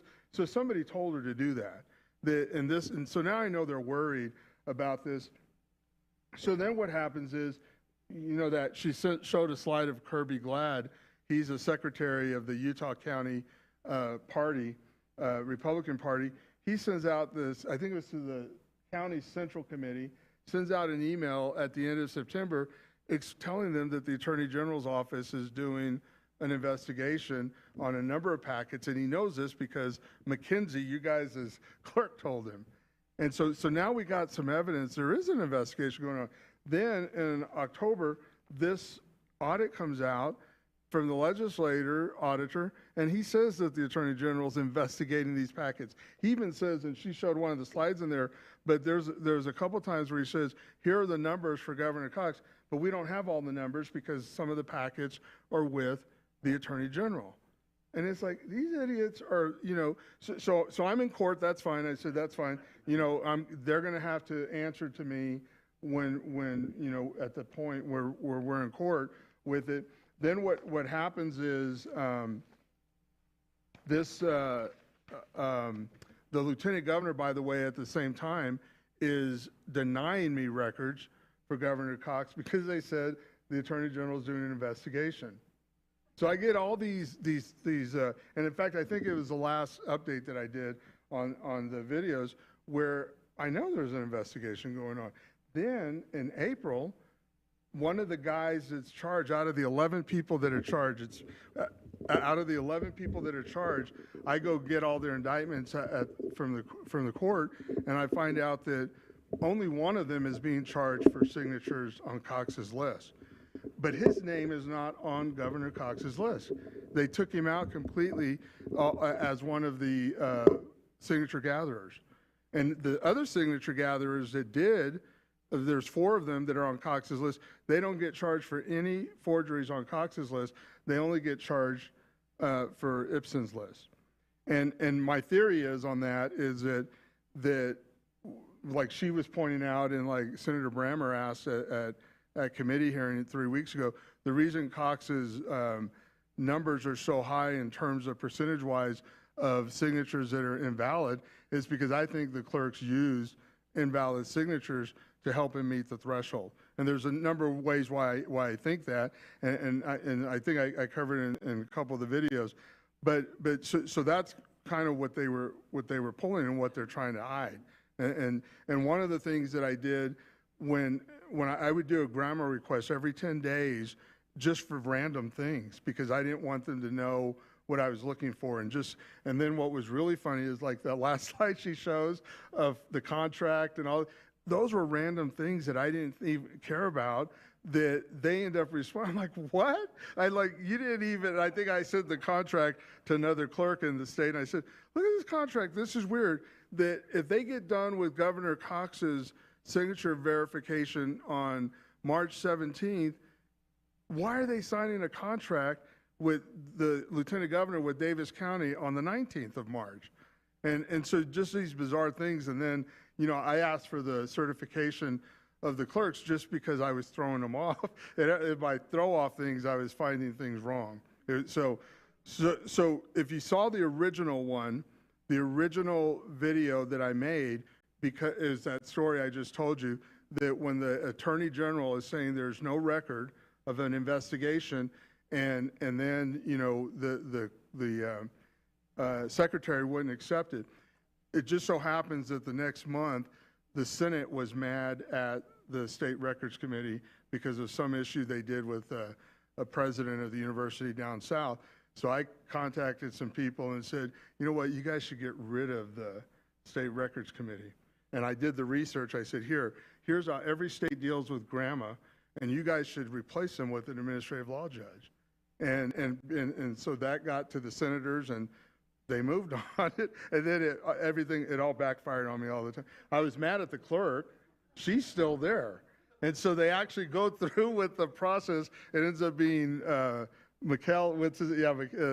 governor's brother-in-law, and then they try to do other things that are bad to grandma, and then I think McHale tells the reporters, well, Michael Clara is the one that gave us this idea.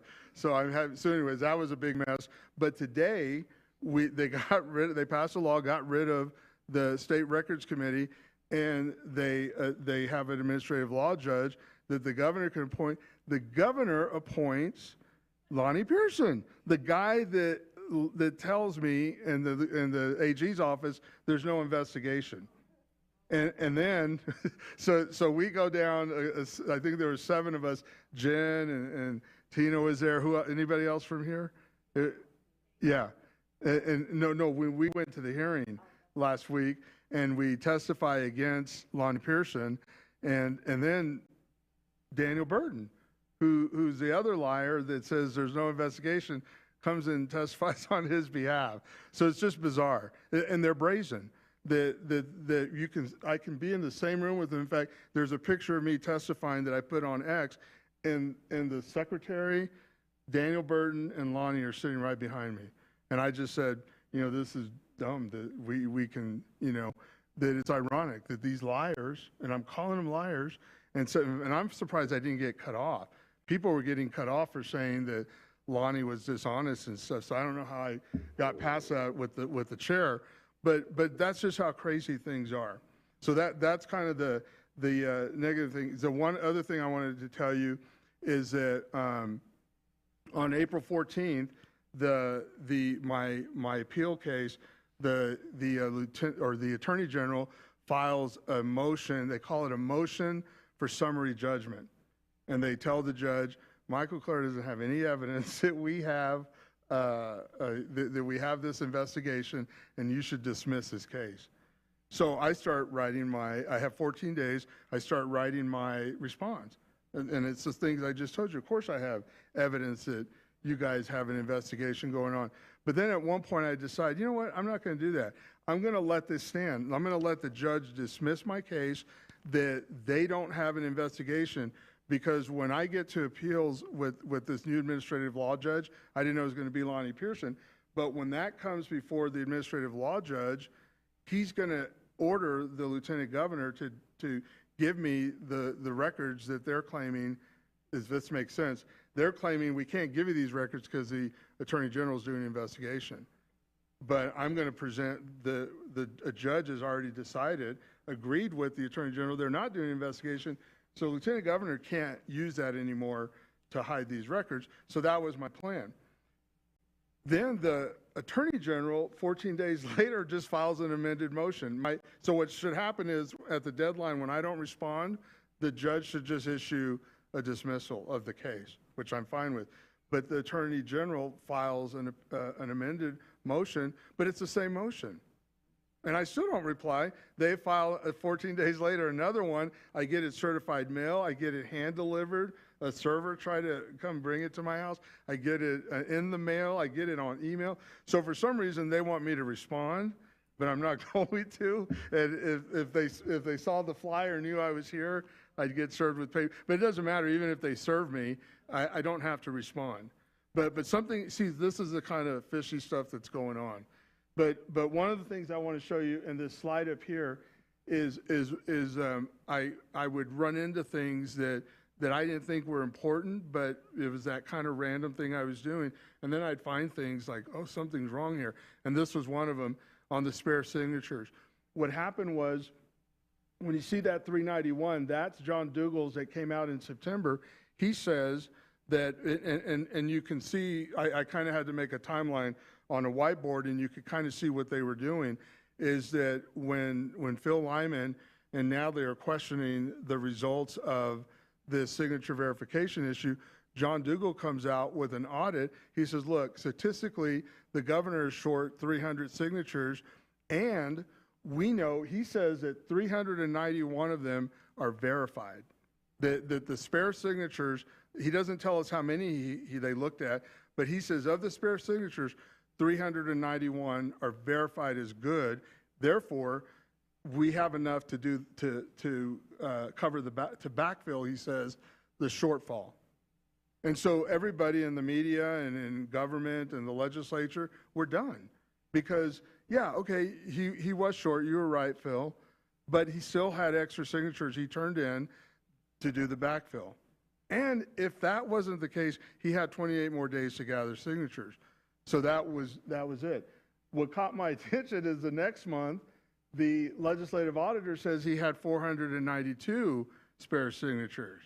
I'm like, wait, how is that possible? These are auditors. And by the way, statistically, they talk about what he's short, but what his spare signatures are not statistical.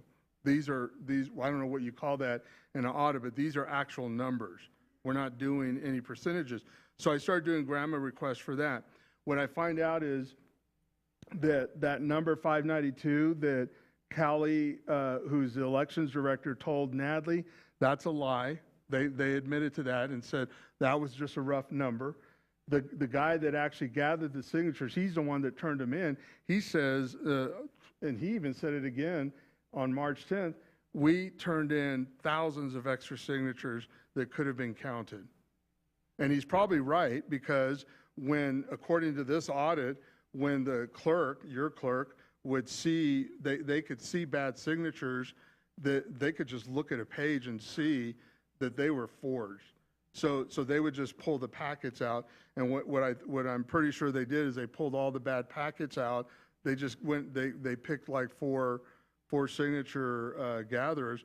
And by the way, in November, December, I had figured out who the bad signature gatherers were just by looking at the list and seeing, well, who had the most not matching signatures, who had, so I did a grammar request for their signature packets, like for the cover sheets. So by the time in March, when they announced who got charged, I already had a lot of their data. And so I could look at that, but I don't, and so anyways, so what happens is, you have he's saying these 2,000, he's probably right, because we still don't know how many they actually pulled out, but through getting these cover sheets and looking at the dates and stuff, I could tell what they did was, as they're pulling these bad packets out because they had bad signatures, they get to the end and they realize Governor Cox is short, and they do have 28 more days to go gather more signatures, but what they do is get back these bad packets and start adding in signatures. I think they harvested good signatures from these signature gatherers that were forgers, and they also got bad signatures and counted them towards Cox, which is why today you can't prosecute these guys that forged signatures on Cox's list, because, and I've talked to a couple of defense attorneys, they said absolutely. If Governor Cox, because I'm going to get all this is a defense attorney talking, I'm going to get all the evidence, and if you use my client's forged signatures to help the governor meet the threshold, you're going to dismiss my case of my client. And so that's why the Attorney General, I think from the inception, they knew this back in July. They deny that they have a case against, that they were investigating Governor Cox's. What they screwed up on is they prosecuted a guy right now, Vincent Angulau, for those signatures. And his case is going to get resolved in probably 2-3 weeks. And I'm going to get the case number. I'm going to get a copy of that offense report now, the one that these idiots are fighting in court, and wanting me to respond to. So in 2-3 weeks, we're going to find out, what that report says, and then we'll get some resolution on that. So going back up here to the numbers, this 492 at the top, which is what the legislative auditor is saying that was there. So by the way, the 391, we, Tina and Jen and Nate and I went and met with the new auditor, well, not with Tina herself, but with her people in February, and we asked them questions, and they told us what happened, how they got at that number. They said that the county clerks in Davis County had the packets, like this would be an example of a packet, and that they marked on the signature page with an X or a check mark if the signature was valid or not. And then the auditors from John Dougal's office, all they did is they didn't verify it. They just took their word for it. That 391 of all the spare signatures the governor had, 391 they said were valid.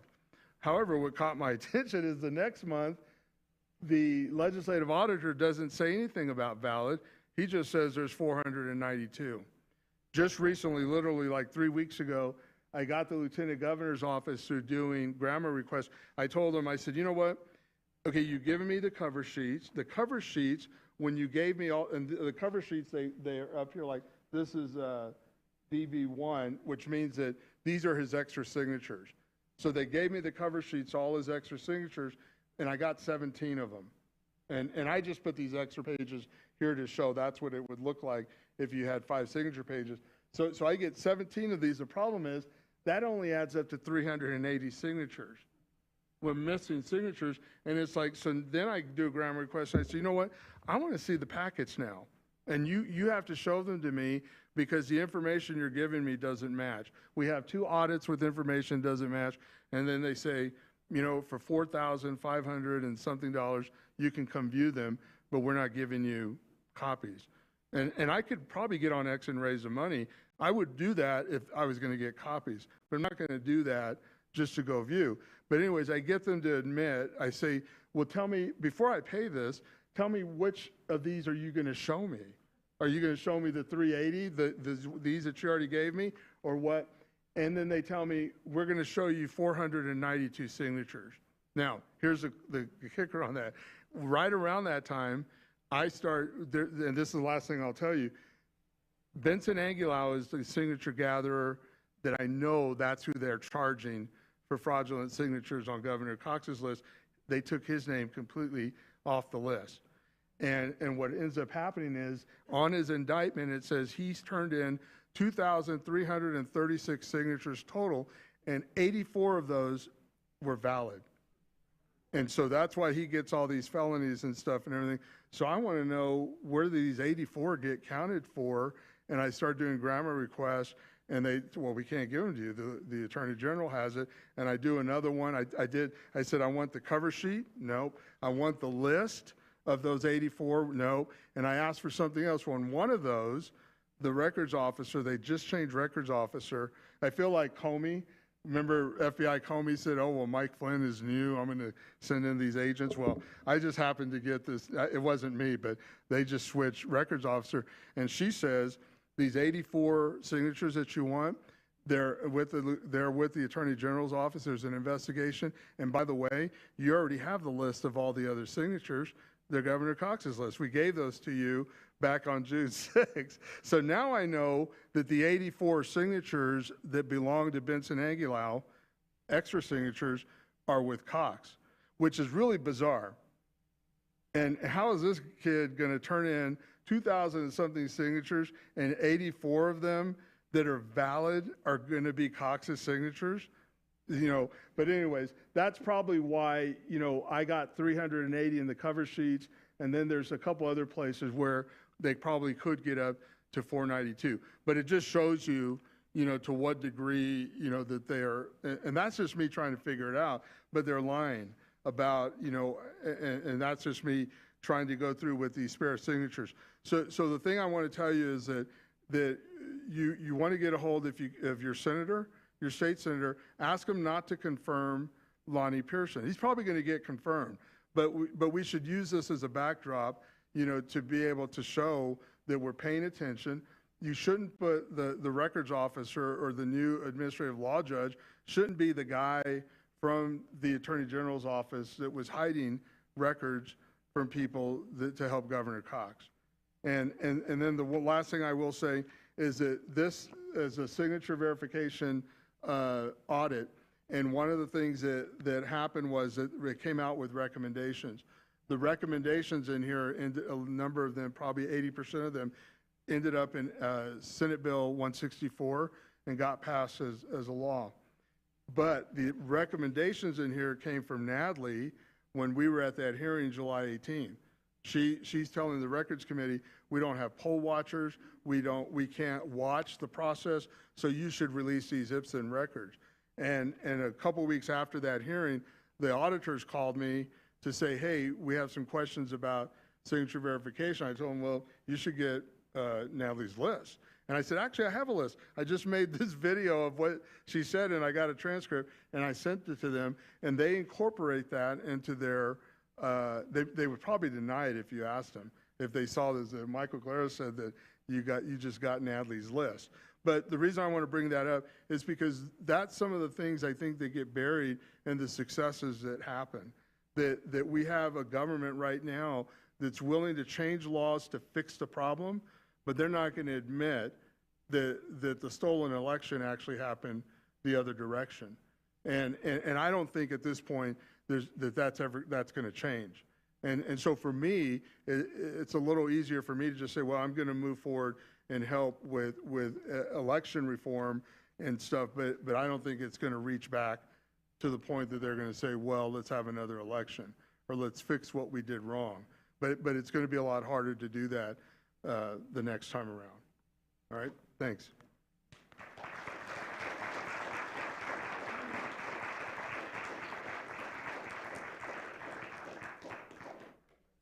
All right, does that just like exhaust you and just like make you, oh my gosh, I can't even believe Utah is unique in the entire nation. That's what the public interest legal whatever their name is, PILF. Anyway, so I just wanted to say a couple of things. I'm a state central committee member. If you're a state central committee member, can you raise your hand? So this is the governing body of there's a few more at the back, of the Republican Party. And as a member of that committee, we have the ability to address SB 54. We've done it in the past, and I don't want to go over the whole story with you. And I just want to warn you, you'll hear about it in the news. They'll try to say all kinds of things about us being the destroyers or whatever. But what we're trying to do is neutralize SB 54, because this is ridiculous. You know, this signature gathering does not. So the caucus and convention system is the system that makes us a republic.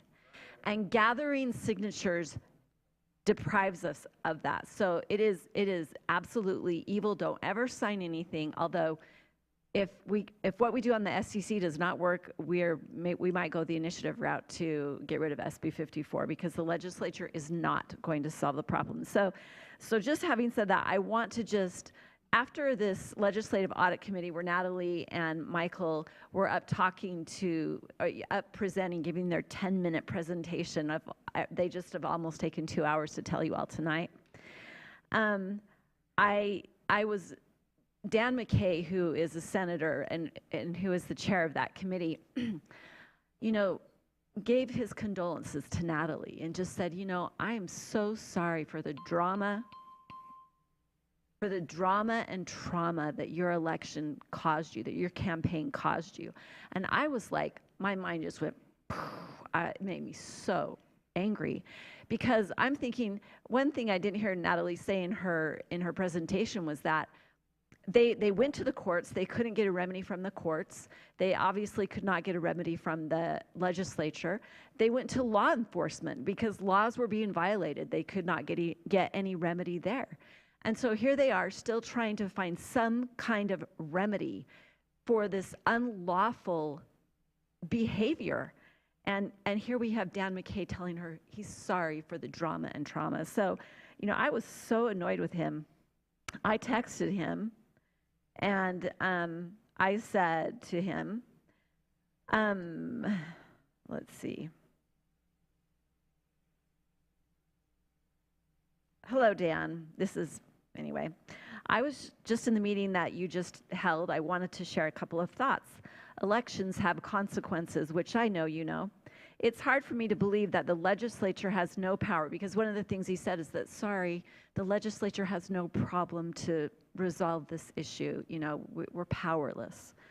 And I said, it's hard for me to believe that the legislature has no power in resolving what is clearly a fraudulent election. Some of the representatives, including you, said to Natalie Clawson they were sorry for the emotional drama and trauma of the campaign process, but that's really not what it's about.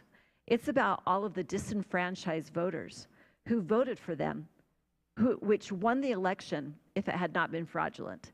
The corruption and subterfuge is so obvious. Clearly, the election interference was enormous. And from the Cox campaign itself, with the full weight and power of the LG's office, this has to be made right. If the legislature can't take care of it, and the courts won't, and the law enforcement won't, who can?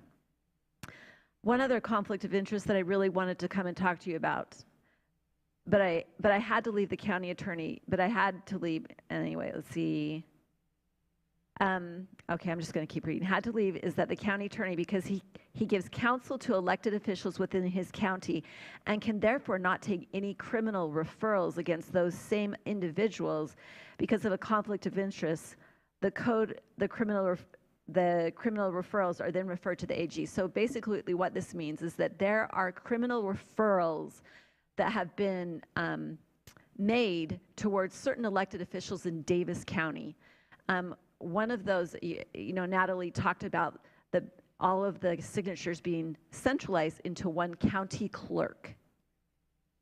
There are criminal referrals towards certain Davis County elected officials that have been submitted to the district attorney, but because he is he gives counsel to elected officials within Davis County. It creates a conflict of interest. So he cannot prosecute those criminal referrals. So then he sends those to the Attorney General. The Attorney General, who was basically put forward to run by Spencer Cox, and I could go more into that. Well, I happen to know that there are criminal referrals for elected officials in our county that would be prosecuted if that conflict of interest was not there. And the AG is looking at some criminal referrals and saying there's nothing to see here. Of course, Brian McKenzie is the subject of at least one of them.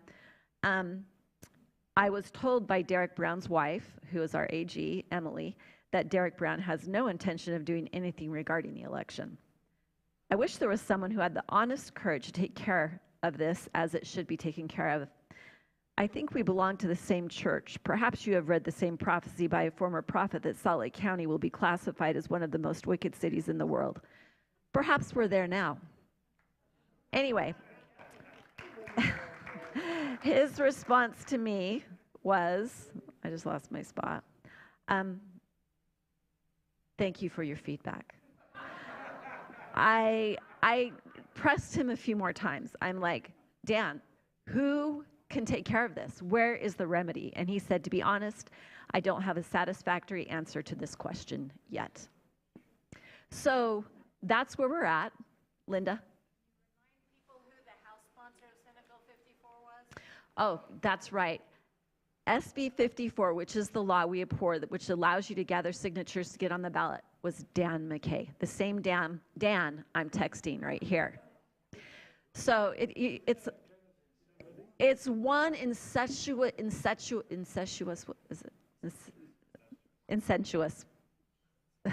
circle. You know, it is disgusting beyond belief. So I hope you all have learned a lot tonight. I hope it does motivate you to do something, if not talk to 300 people in your neighborhood and let them know what is going on. I hope you'll continue to come to our events as we'll continue to inform you and update you as to what is going on. And to show up at, you know, the times when we need people to show up. And I thank you for coming tonight. And is there anything else I'm forgetting, my people? Say again. Thank you again to Pastor Bickle and the Faith Baptist Church. We so appreciate it. So again, thank you for coming. Come to our movie on Saturday, and we'll just have some fun. We'll laugh. We'll relax a little bit and try to forget all of this. So thank you, everybody.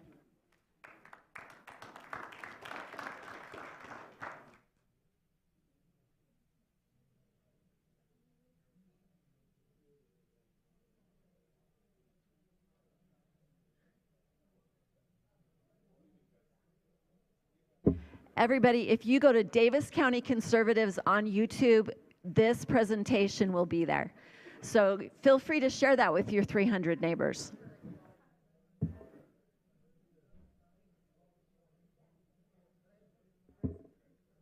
Yeah, you can also go to Davis County Conservatives on Facebook, and you can join us on Facebook as well.